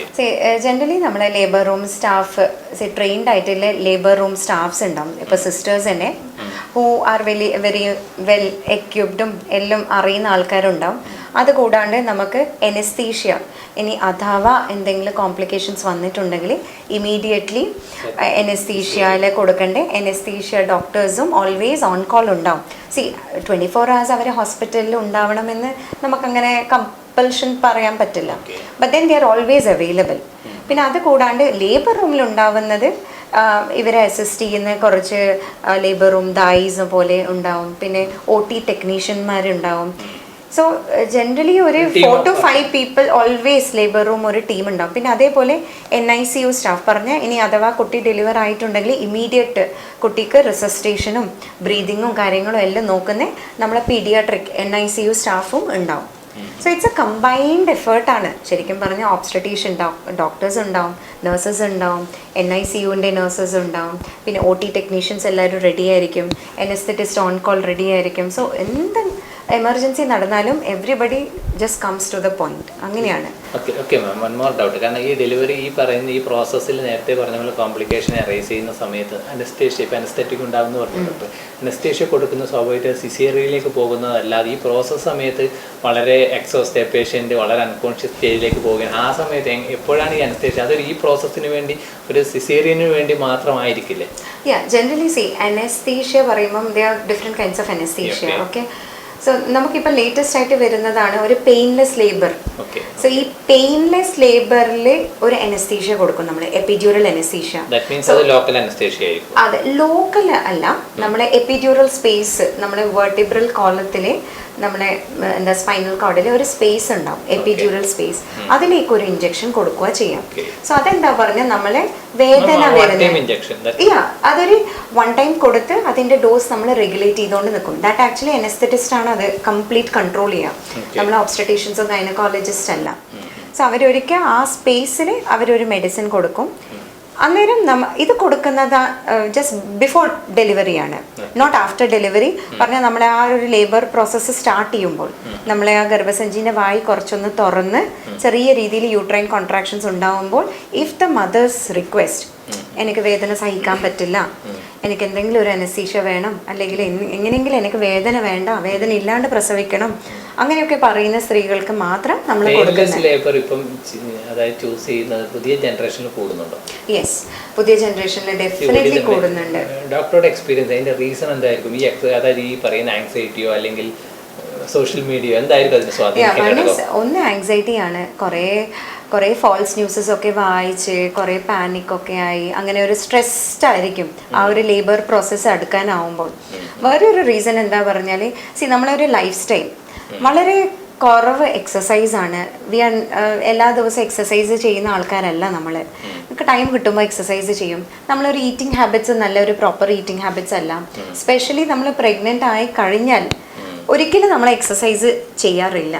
ബിക്കോസ് പേടിക്കും എക്സസൈസ് ചെയ്താൽ വേറെ എന്തെങ്കിലും പ്രശ്നങ്ങൾ വരുമോ. സോ അങ്ങനെ എക്സസൈസ് ചെയ്യാത്തത് കാരണം, പിന്നെ ശരിക്കും ഭക്ഷണം കഴിക്കാത്തത് കാരണം നമ്മുടെ സ്റ്റാമിന, സ്ട്രെങ്ത് ഒക്കെ വളരെ കുറവായിരിക്കും. അത് കാരണം പെയിൻ ടോളറൻസും വളരെ കുറവായിരിക്കും. അങ്ങനെയെങ്കിലും ഒരു carrying lady, pregnant lady regularly എത്ര ടൈം എക്സസൈസ് ചെയ്യണം? ശരിക്കും പറഞ്ഞാൽ അങ്ങനെയല്ല. നമുക്ക് എക്സസൈസ് പറയുന്നത് എല്ലാ ദിവസവും, if once you become pregnant, നിങ്ങൾ പൊതുവേ ഒരു സ്പോർട്സ് സ്റ്റാർ അല്ലെങ്കിൽ ഒരു അത്ലറ്റ് അല്ലെങ്കിൽ ജനറലി നിങ്ങൾ നല്ലോണം എക്സസൈസ് ചെയ്യുന്ന ആൾക്കാരാണെങ്കിൽ അത് അങ്ങനെ കണ്ടിന്യൂ ചെയ്യാം, അൺലെസ് വേറെ കോംപ്ലിക്കേഷൻസ് ഒന്നും ഇല്ലെങ്കിൽ. സോ അത് അണ്ടർ ഡോക്ടേഴ്സ് ഗൈഡൻസ് അവരോട് ചോദിക്കുക. പ്രഗ്നൻസിയിൽ വേറെ കോംപ്ലിക്കേഷൻസ് ഒന്നും ഇല്ലെങ്കിൽ നമുക്ക് അതേപോലെ എക്സസൈസ് കണ്ടിന്യൂ ചെയ്യാം. But I would advise heavy weight lifting എല്ലാം അവോയ്ഡ് ചെയ്യണം. അതർവൈസ് നോർമൽ സ്ത്രീകളാണ് അധികം എക്സസൈസ് ചെയ്യാത്ത ആൾക്കാർ ആണെങ്കിൽ എല്ലാ ദിവസവും നടന്നാൽ മതി. Walking is sufficient. ഒരു 15 to 20 minutes daily walking, that it self is A very good exercise. പിന്നെ ഇൻ അഡീഷൻ നമുക്ക് ഡയബറ്റീസോ ഷുഗറോ അങ്ങനത്തെ പ്രശ്നങ്ങളുണ്ടെങ്കിൽ എക്സസൈസ് കുറച്ചും കൂടി വാക്കിങ്ങിൻ്റെ ആ ഒരു ടൈം കൂട്ടണം. And then you should make it ഒന്നെങ്കിൽ ഒരു മോർണിംഗ് ആൻഡ് ഈവനിങ്ങോ ഒരു 15 minutes. സോ അങ്ങനെയൊക്കെ ചെയ്താൽ നമ്മുടെ ബോഡി ഹെൽത്തി ആയിരിക്കും, കുറച്ചും കൂടി നമ്മുടെ സ്റ്റാമിന കൂടും. ആൻഡ് വേറെ റിസ്ക് ഫാക്ടേഴ്സ് പറഞ്ഞാൽ BP, ഷുഗർ അങ്ങനത്തെ പ്രശ്നങ്ങളൊന്നും വരാണ്ടും നമുക്ക് നോക്കാൻ പറ്റും. സോ ഇങ്ങനെ എക്സസൈസ് ചെയ്യുന്ന സ്ത്രീകളിൽ കുറേയൊക്കെ പെയിൻ അവർക്ക് ടോളറേറ്റ് ചെയ്യാൻ പറ്റും, സഹിക്കാൻ പറ്റും. സോ ആ പ്രസവത്തിൻ്റെ സമയത്ത് അവരെങ്ങനെയെങ്കിലും ആ പെയിൻ ടോളറേറ്റ് ചെയ്തിട്ട് കോപ്പറേറ്റ് ചെയ്തിട്ട് നമ്മൾ പറയുന്ന പോലെയൊക്കെ കേൾക്കാറുണ്ട്. ബട്ട് ദെൻ ഒട്ടും കുറച്ച് ഒബീസ് പേഷ്യൻസ്, ഒട്ടും ഈ എക്സസൈസ് ചെയ്യാത്ത ആൾക്കാരാണ് ഈ പെയിൻ ടോളറൻസ് വളരെ കുറവ്. സോ ഇപ്പോഴത്തെ ജനറേഷൻ ശരിക്കും ആ ഒരു സെക്ഷനിലാണ്. കുറച്ച് ബുദ്ധിമുട്ടായിരുന്നു ഈ പെയിൻലെസ് ലേബർ. നേരത്തെ പറഞ്ഞു, ഡോക്ടർ പറഞ്ഞ പോലെ ആ ഒരു അനസ്തേഷ്യ കൊടുത്തു കഴിഞ്ഞാൽ അവർക്ക് ഒരു തരത്തിലുള്ള പെയിൻ ഉണ്ടാകുന്നില്ല. ഇല്ല, ഒരു തരത്തിലെ പെയിനും ജനറലി പെയിൻ ഫൈബേഴ്സ് അല്ല, ഒരിക്കലും അല്ല. It is your all conscious, എല്ലാം കോൺഷ്യസ് ആണ്, ഒരു പ്രശ്നവുമില്ല. പക്ഷെ നമുക്ക് നടുവിൻ്റെ താഴെ നമുക്ക് പെയിൻ ഇല്ല, അത്രയേ ഇല്ലൂ. പക്ഷെ സ്ട്രെങ്ത് ഉണ്ട്, കാലനക്കാൻ പറ്റും, എല്ലാം ചെയ്യാൻ പറ്റും, എല്ലാം ഉണ്ടാവും. പക്ഷെ നമുക്ക് ആ പെയിൻ ഫൈബേഴ്സ് നല്ലോണം നള്ളിഫൈ ചെയ്യും, അല്ലെങ്കിൽ പെയിൻ ഇല്ലാണ്ട് നോക്കും, അത് മാത്രമേ ഇല്ലൂ. So it is totally safe. നമുക്ക് ആ എപ്പിഡ്യൂറൽ അനൽജീസിയ എടുക്കാം, അതിപ്പം ഇൻഫാക്ട് കാഞ്ഞങ്ങാടിൽ അവൈലബിൾ ആണ്. സോ അത് നമുക്ക് ചൂസ് ചെയ്യാം. പക്ഷെ ഓൺലി പ്രോബ്ലം എന്താ പറഞ്ഞാല് ആഫ്റ്റർ ഡെലിവറി നമ്മളിപ്പോ സാധാരണ ഒരു സർജറിയിലൊക്കെ നമ്മൾ അനസ്തേഷ്യ കൊടുത്തു കഴിഞ്ഞാൽ അതിന്റെ ഡോസ് കുറയുന്ന സമയത്ത് ആ പെയിൻ നമുക്ക് കിട്ടുന്നുണ്ട്. അതുപോലുള്ള ഡെലിവറി കഴിഞ്ഞ് കഴിഞ്ഞാൽ ആഫ്റ്റർ ഡെലിവറി ഇവർക്ക് നോർമലായിട്ട് ഒന്നും ഒരു പ്രശ്നമില്ല. ഇത് ആക്ച്വലി ഒരു ചെറിയൊരു ഇഞ്ചക്ഷനിലേക്കൂടെ ഇങ്ങനെ കണ്ടിന്യൂസ് ആയിട്ട് കുറച്ച് മെഡിസിൻ കൊടുക്കുക ചെയ്യാം നമ്മൾ എപ്പിഡ്യൂറൽ സ്പേസിൽ. സോ നമ്മൾ ആ ഡെലിവറി ടൈം ഓൾമോസ്റ്റ് കുട്ടി പുറത്തേക്ക് വരുന്നുണ്ട് എന്ന് നോക്കുമ്പോൾ നമ്മളത് മെല്ലനെ സ്ലോലി നമ്മളത് ആ മെഡിസിൻസ് സ്റ്റോപ്പ് ചെയ്യും. പിന്നെ നോർമലായിട്ട് ലേബർ നടക്കും. അത് കഴിഞ്ഞാൽ പിന്നെ അത് മെല്ലനെ റിമൂവ് ചെയ്യും. പിന്നെ ആദ്യം ഇറ്റ്സ് ബാക്ക് ടു നോർമൽ. ഒന്നും പ്രശ്നമൊന്നും ഉണ്ടാവില്ല. ഇറ്റ്സ് ഓൺലി പെയിൻ ഫൈബേഴ്സിനെ മാത്രമാണ് നമ്മൾ അവിടെ ക്യാൻസൽ ചെയ്യുന്നത്, വേറെ ഒന്നും ചെയ്യുന്നില്ല. ഓക്കെ. സി മാം, നമ്മൾ ഇപ്പം നേരത്തെ പറഞ്ഞ കുറച്ച് കോംപ്ലിക്കേഷൻസ് നമ്മൾ പറഞ്ഞു ഇപ്പോൾ ലേബർ റൂമിൽ ഉണ്ടാകുന്നത്. അതോടൊപ്പം മറ്റേതൊക്കെ കോംപ്ലിക്കേഷൻസ് സാധാരണ ലേബർ റൂമിൽ ഉണ്ടാകുന്നത്, അതോടൊപ്പം തന്നെ ആഫ്റ്റർ ഡെലിവറി ഉണ്ടാകാൻ സാധ്യതയുള്ള കോംപ്ലിക്കേഷൻസ് എന്തൊക്കെയാണ്? കോംപ്ലിക്കേഷൻസ് പലതും ഉണ്ടാവാം. ശരിക്കും പറഞ്ഞാൽ that is also totally unpredictable. ഒരു നോർമൽ ഡെലിവറി വരെ സഡൻ ആയിട്ട് കോംപ്ലിക്കേറ്റ് ആവാം. ഫോർ എക്സാമ്പിൾ പറയണമെങ്കിൽ നമ്മൾ നോർമലായിട്ട് അവർ പ്രസവിക്കാൻ വന്നു, പ്രസവ വേദന തുടങ്ങി, മെല്ലനെ യൂട്രസിൻ്റെ ആ സെർവിക്സ് തുറന്നു, സോ എല്ലാം it's going fine. But suddenly ചിലപ്പോൾ എന്താ പറഞ്ഞാൽ നമ്മളെ മറുപുള പ്ലസൻറ്റ ചിലപ്പോൾ മറുപുള സഡൻ ആയിട്ട് ഡീറ്റാച്ച് ആവാം, അല്ലെങ്കിൽ അത് പറഞ്ഞു വരാം. സോ ആ ഒരു കണ്ടീഷനെയാണ് അബ്രപ്ഷ്യോ പറയാം. സോ അതൊരു സഡൻ കണ്ടീഷനാണ്, അത് ആർക്കും പ്രെഡിക്റ്റ് ചെയ്യാൻ പറ്റില്ല. ചിലപ്പം അത് സഡൻ ആയിട്ട് അത് നടന്ന് അത് ചിലപ്പോൾ കുട്ടീനെയും ബാധിക്കും. സോ അത് അറിയാൻ പറ്റുന്ന എങ്ങനെ പറഞ്ഞാൽ സഡൻ ആയിട്ട് പേഷ്യൻറ്റിൻ്റെ BP, പൾസ് റേറ്റ് ഫ്ലക്ച്വേഷൻ വരാൻ തുടങ്ങും. കുട്ടീൻ്റെ ഹാർട്ട് റേറ്റ് ചിലപ്പോൾ നല്ലോണം കൂടാൻ തുടങ്ങും. മെല്ലിന് സാധാരണ രീതിയിൽ കുറച്ച് ബ്ലീഡിങ് ഒക്കെ ഉണ്ടാവും, പക്ഷേ ഇത് നല്ലോണം ബ്ലീഡിങ് ചിലപ്പം വരാൻ തുടങ്ങും.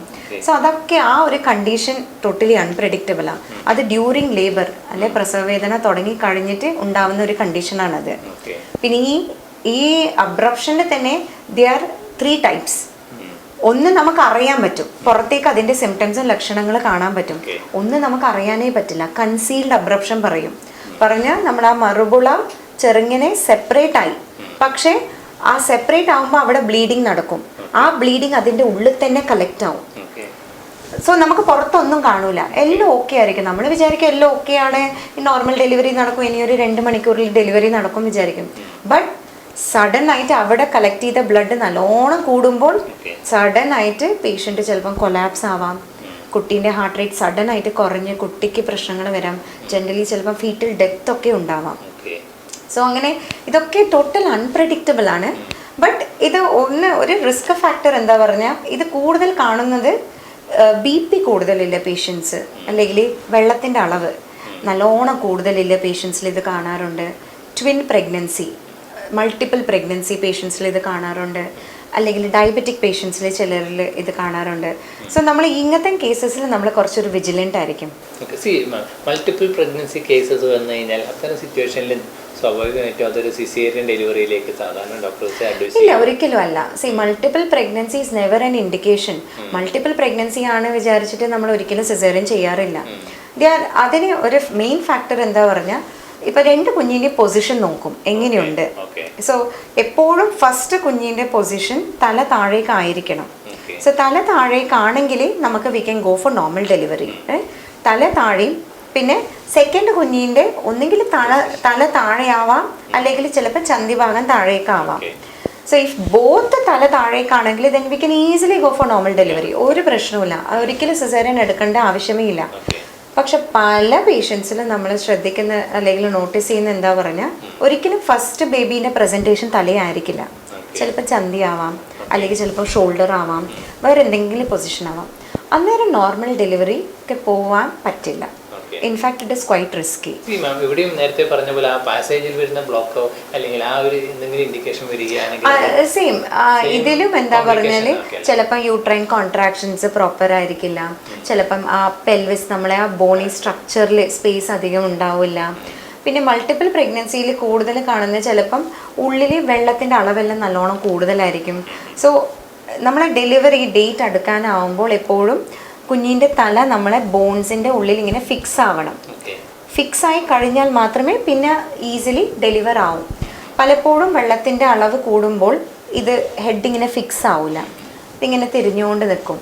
സോ അങ്ങനെയൊക്കെ അന്നേരമാണ് ബുദ്ധിമുട്ടുണ്ടാവുക, അന്നേരമാണ് നമുക്ക് നോർമൽ ഡെലിവറി ആവാനുള്ള ചാൻസ് കുറച്ച് കുറയാം. നമ്മൾ സാധാരണ ഇപ്പോൾ ഡെലിവറി ടൈമിൽ നമുക്ക് കാണാൻ ഇപ്പം ബ്ലീഡിങ്ങും പല അത്യാഹിതങ്ങളും സംഭവിക്കുന്നുണ്ട്. അങ്ങനെ ഒരു സിറ്റുവേഷൻ നമുക്ക് നേരത്തെ കണ്ടെത്താം, അല്ലെങ്കിൽ അങ്ങനെ ഒരു സിറ്റുവേഷൻ ലേബർ റൂമിൽ അറൈസ് ചെയ്ത് കഴിഞ്ഞാൽ ഫസ്റ്റ് ഓഫ് ഓൾ നമ്മൾ മനസ്സിലാക്കേണ്ടത് ഏറ്റവും commonest complication and most predicted complication നമ്മൾ ഓൾമോസ്റ്റ് വി ആർ പ്രിപ്പയർഡ്. എല്ലാ പേഷ്യൻറ്റും മേ ബി ബ്ലീഡ് ആവും വിചാരിച്ചിട്ടാണ് ഏതൊരു ഡോക്ടറും നമ്മൾ ഡെലിവറി നടക്കുമ്പോൾ നമ്മൾ മെൻ്റലി പ്രിപ്പയർഡ് ആയിരിക്കും. പൊതുവേ ഡെലിവറി നടന്നു കഴിഞ്ഞാൽ യൂട്രസിൻ്റെ സൈസ് ശരിക്കും ബലൂൺ പോലെയുള്ള ഒരു യൂട്രസ് സഡൻ ആയിട്ട് ചുരുങ്ങാൻ തുടങ്ങും. പക്ഷേ പല പേഷ്യൻസിലും അത് ചുരുങ്ങൂല. സോ ചുരുങ്ങാണ്ട് എന്താവും, അതേപോലെ അതേ സൈസിൽ നിൽക്കും. അന്നേരമാണ് ഈ ബ്ലീഡിങ് ഉണ്ടാവുന്നത്. So that condition is called postpartum haemorrhage അല്ലെങ്കിൽ പ്രൈമറി പോസ്റ്റ്പാർട്ടം ഹെമറേജ്. സോ ആ സമയം വി ആർ ഓൾ പ്രിപ്പയർഡ്. ശരിക്കും അത് ഏതൊരു സ്ത്രീക്കും നടക്കാം, എക്സ്പെക്റ്റഡ് കോംപ്ലിക്കേഷൻ ആണ്. സോ പലരിലും അത് നമുക്ക് കൺട്രോൾ ചെയ്യാൻ പറ്റലുണ്ട്. സോ യൂട്രൈൻ കോൺട്രാക്ഷൻസ് സ്റ്റിമുലേറ്റ് ചെയ്യും, നമ്മൾ കുറച്ച് മെഡിസിൻസ് കൊടുക്കും, പിന്നെ നമ്മൾ യൂട്രസിനെ മസാജ് ചെയ്യാൻ തുടങ്ങും. അങ്ങനെയൊക്കെ ചെയ്ത് യൂട്രസിൻ്റെ ആ ഒരു കോൺട്രാക്ഷൻ നമ്മൾ സ്റ്റിമുലേറ്റ് ചെയ്യും. അങ്ങനെ യൂട്രസ് മെല്ലനെ ചുരുങ്ങാൻ തുടങ്ങും. ഒരിക്കൽ ചുരുങ്ങിക്കഴിഞ്ഞാൽ പിന്നെ ബ്ലീഡിങ്ങിൻ്റെ ആ ഒരു അളവ് കുറയാൻ തുടങ്ങും. പക്ഷേ പല പേഷ്യൻസിലും അത് ചിലപ്പം ഒട്ടും റെസ്പോണ്ട് ആവില്ല. നമ്മളിപ്പം മെഡിസിൻസ് കൊടുത്താലും ബ്ലീഡിങ് സ്റ്റോപ്പ് ആവില്ല. പിന്നെ നമ്മൾ മസാജ് ചെയ്യാൻ തുടങ്ങും, എന്നാലും ബ്ലീഡിങ് സ്റ്റോപ്പ് ആവില്ല. പിന്നെ നമ്മൾ നമുക്ക് ചെയ്യാൻ പറ്റുന്ന എല്ലാം നമ്മൾ ചെയ്യും. ആ ഒരു സമയത്തിൽ കുറേ ബ്ലീഡിങ് ആയി കുറേ നല്ലോണം ബ്ലഡ് പോയിട്ടുണ്ടെങ്കിൽ സഡൻ ആയിട്ട് അത് പേഷ്യൻറ്റിനെ ബാധിക്കും. സഡൻ ആയിട്ട് BP കുറയും, ഷോക്കിലേക്ക് വരെ പോവാം. It is a most common complication. So ആ ഒരു സമയത്ത് എമർജൻസി ആയിട്ട് ചിലപ്പം നമുക്ക് യൂട്രസ് നീക്കി മാറ്റേണ്ടി വരും. സോ അങ്ങനെ തന്നെ ഒരു ഏറ്റവും ലാസ്റ്റ് റിസോർട്ട്, പക്ഷെ അതുവരെ ചെയ്യേണ്ട അവസ്ഥ വരാറുണ്ട്. നിൽക്കുന്നില്ല. നമ്മൾ മെഡിസിൻസ് ഉണ്ട് ബ്ലീഡിങ്ങിന്, പിന്നെ വേരിയസ് വേറെ ടെക്നിക്സും കാര്യങ്ങളൊക്കെ ഉണ്ട്. സോ അതൊക്കെ നമ്മൾ ചെയ്യും. അത് ചെയ്തിട്ടും ബ്ലീഡിങ് ഒട്ടും നിൽക്കുന്നില്ലെങ്കിൽ even we will have to remove the uterus. ഇതിൽ വേറെ ഒരു കോംപ്ലിക്കേഷനും കൂടിയുണ്ട്. ഇത്രയും കൂടുതൽ നമ്മളെ ശരീരത്തിന് ബ്ലഡ് പോകുമ്പോൾ നമ്മളെ ശരീരത്തിൽ ക്ലോട്ടിംഗ് ഫാക്ടേഴ്സ് പറഞ്ഞിട്ട് കുറച്ചുണ്ട്. പറഞ്ഞാൽ നമുക്കൊരു ചെറിയ മുറിവുണ്ടായാൽ അത് വേഗം സ്റ്റോപ്പ് ആവാൻ വേണ്ടിയിട്ടാണ് ഈ ക്ലോട്ടിംഗ് ഫാക്ടേഴ്സ്. സോ ഇത്രയും ഹെവി ബ്ലീഡിങ് ആവുമ്പോൾ ഈ ക്ലോട്ടിംഗ് ഫാക്ടേഴ്സും പോവും നമ്മളെ ശരീരത്തിൽ നിന്ന്. അങ്ങനെ പോകുമ്പോൾ DIC പറഞ്ഞൊരു ഡ്രെഡഡ് കോംപ്ലിക്കേഷനാണ്. ഏതൊരു ഓബ്സ്ട്രറ്റീഷ്യനും ഒരിക്കലും ഈ കോംപ്ലിക്കേഷൻ വരാൻ പാടില്ല എന്ന് നമ്മൾ പ്രാർത്ഥിക്കും. സോ ആ ഒരു കോംപ്ലിക്കേഷൻ വന്നു കഴിഞ്ഞാൽ എവിടെ നമുക്ക് ചെറിയ മുറിവുണ്ടോ അവിടെ നിന്നൊക്കെ ബ്ലീഡിങ് വരാൻ തുടങ്ങും. ബിക്കോസ് നമ്മളെ ശരീരത്തിൽ ക്ലോട്ടിംഗ് ഫാക്ടേഴ്സ് ഇല്ല, കട്ട ആവണ്ടേ ആ ഒരു സംഭവം ഇല്ല. സോ നമ്മളെ കാന്യുല ഇട്ട സ്ഥലത്തു നിന്ന് ബ്ലീഡിങ് ഉണ്ടാവാൻ തുടങ്ങും. വേറെ എവിടെയെങ്കിലും മുറിവുണ്ടെങ്കിൽ അവിടെ നിന്ന് ബ്ലീഡിങ് ഉണ്ടാവാൻ തുടങ്ങും. പിന്നെ യൂട്രസ് എന്നാണെങ്കിൽ പിന്നെ ബ്ലീഡിങ് ആയിക്കൊണ്ട് നിൽക്കും. സോ ഈ DIC കോംപ്ലിക്കേഷൻ വളരെ ഡ്രെഡഡ് കോംപ്ലിക്കേഷനാണ്. Nobody can even expect also. അതെങ്ങനെ നടക്കും അല്ലെങ്കിൽ ഏത് പേഷ്യൻ്റാണ് ഇത് DICയിലേക്ക് പോവുക ഒന്നും പറയാൻ പറ്റില്ല. സോ അതൊക്കെ സഡൻ ആയിട്ട് പേഷ്യൻറ്റിനെ എഫക്റ്റ് ചെയ്യും. അങ്ങനത്തെ പേഷ്യൻസാണ് ജനറലി നമ്മൾ ലൂസ് ആവുന്നത്. സോ മാറ്റർണൽ ഡെത്ത് വരെ ഉണ്ടാവുന്ന അങ്ങനത്തെ പേഷ്യൻസിനാണ്. Because we can't do anything. Immediately blood കൊടുക്കണം.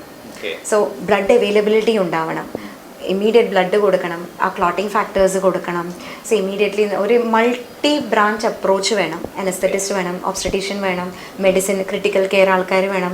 സോ ഒരു വലിയൊരു ടീം തന്നെ വേണം അങ്ങനത്തെ ഒരു പേഷ്യൻറ്റിനെ നമ്മൾ സേവ് ചെയ്യണമെങ്കിൽ. സോ പലപ്പോഴും ഇപ്പോൾ നമ്മളെ ഇങ്ങനത്തെ കാസർഗോഡ് അല്ലെങ്കിൽ ഈ ഒരു ജില്ലയിൽ എന്താ പറഞ്ഞാൽ നമുക്ക് ഫെസിലിറ്റീസ് കുറച്ചും കൂടി കുറവാണ്. അതുകൊണ്ടാണ് ഇങ്ങനത്തെ ഒരു സിറ്റുവേഷൻ. അതെ, ഇങ്ങനത്തെ ഒരു സിറ്റുവേഷൻ വരുമ്പോൾ we do maximum what we can. നമ്മൾ ബ്ലഡും കൊടുക്കും, മെഡിസിനും കൊടുക്കും, എല്ലാം കൊടുക്കും. പക്ഷെ എന്നാലും ജനറലി ഈ ഒരു DIC വന്നാൽ വി കാൺ ഡു എനിത്തിങ്. അത് പലരും മനസ്സിലാക്കില്ല. അതാണ് വേറെ പ്രശ്നം. ബിക്കോസ് ഇതൊക്കെ എങ്ങനെ നമ്മൾ പേഷ്യൻ്റ് പാർട്ടിയോട് പറയും? ബൈസ്റ്റാൻഡേഴ്സ് അല്ലെങ്കിൽ അവരെ അമ്മയും അച്ഛനും അവരൊക്കെ പറഞ്ഞ് നമ്മൾ ഇതാണ് നടക്കുന്നത് കൺവിൻസ് ചെയ്യൽ ഇറ്റ്സ് വെരി ഡിഫിക്കൾട്ട്. സോ എല്ലാവരും അറിഞ്ഞിരിക്കണം ഇതൊക്കെ കോംപ്ലിക്കേഷൻസ് നടക്കാം. ആൻഡ് 50% നമ്മളെ കയ്യിലില്ലോ, ബാക്കി 50% വി കനോട്ട് കൺട്രോൾ. പ്രെഡിക്റ്റ് ചെയ്യാൻ പറ്റുന്ന അല്ല. ഞാനൊരു ഹൈപ്പോത്തറ്റിക്കൽ ക്വസ്റ്റ്യൻ. ഒരു ലേബർ റൂമിൽ ഒരു ഗൈനക്കോളജിസ്റ്റ് ഉണ്ടാവും. ഒരു സ്ട്രെസ് എന്നുള്ള വാക്ക് ഞാൻ ഉപയോഗിക്കുന്നത്. ആസ് എ ഡോക്ടർ നമ്മൾ ആ വാക്ക് ഉപയോഗിക്കാൻ പാടില്ല. ഇപ്പോൾ ഒരു ബൈസ്റ്റാൻഡേഴ്സിന് ഉണ്ടാകുന്ന ആ ഒരു ടെൻഷനും ആൻസൈറ്റിയും ഒക്കെ ചിലപ്പോൾ ഒരു ഹ്യൂമൻ ബീങ് നമുക്കൊരു ഡോക്ടർ എന്നുള്ള മാറ്റി വെച്ച് കഴിഞ്ഞാൽ സീരിയസ്ലി പറഞ്ഞ ഏതൊരു ഡെലിവറിയും ഇൻഫാക്ട് നമ്മളും almost 100% we get involve. So ഏതൊരു പേഷ്യൻറ്റ് ഡെലിവറിക്ക് വരുമ്പോഴും നമ്മളും we get completely involve with the patient. So അവർക്ക് എത്രയാ tension, we also share the tension. ആ ടെൻഷനൊക്കെ നമ്മളും ഷെയർ ചെയ്യുന്നുണ്ട്. സോ കുറേയൊക്കെ അതുകൊണ്ടാണ് ഞാൻ എപ്പോഴും കുറച്ചും കൂടി അവയർനെസ്സും കൗൺസിലിങ്ങും എങ്ങനെ നമുക്ക് ഇതിനെക്കുറിച്ച് അറിവുണ്ടാവണം. ഇതൊക്കെ നടക്കാം, കോംപ്ലിക്കേഷൻസ് ഇതൊക്കെ ഉണ്ടാവാം, ഇതൊക്കെ നമ്മൾ എക്സ്പെക്ട് ചെയ്യണം.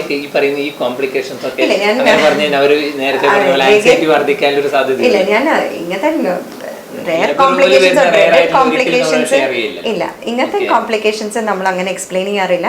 But then I always say trust the doctor and trust the health system. അവർ മാക്സിമം അവർ നിങ്ങളെ ഹെൽപ്പ് ചെയ്യാൻ മാത്രമാണ് ഉള്ളിലില്ലേ. സോ അവരെ പറയുന്ന പോലെ കേൾക്കുക. 80% പ്രോബ്ലംസ് പ്രോപ്പറായിട്ട് നമ്മൾ പറയുന്നത് കേട്ടാൽ സോൾവ് ആവാൻ പറ്റുന്നതാണ്.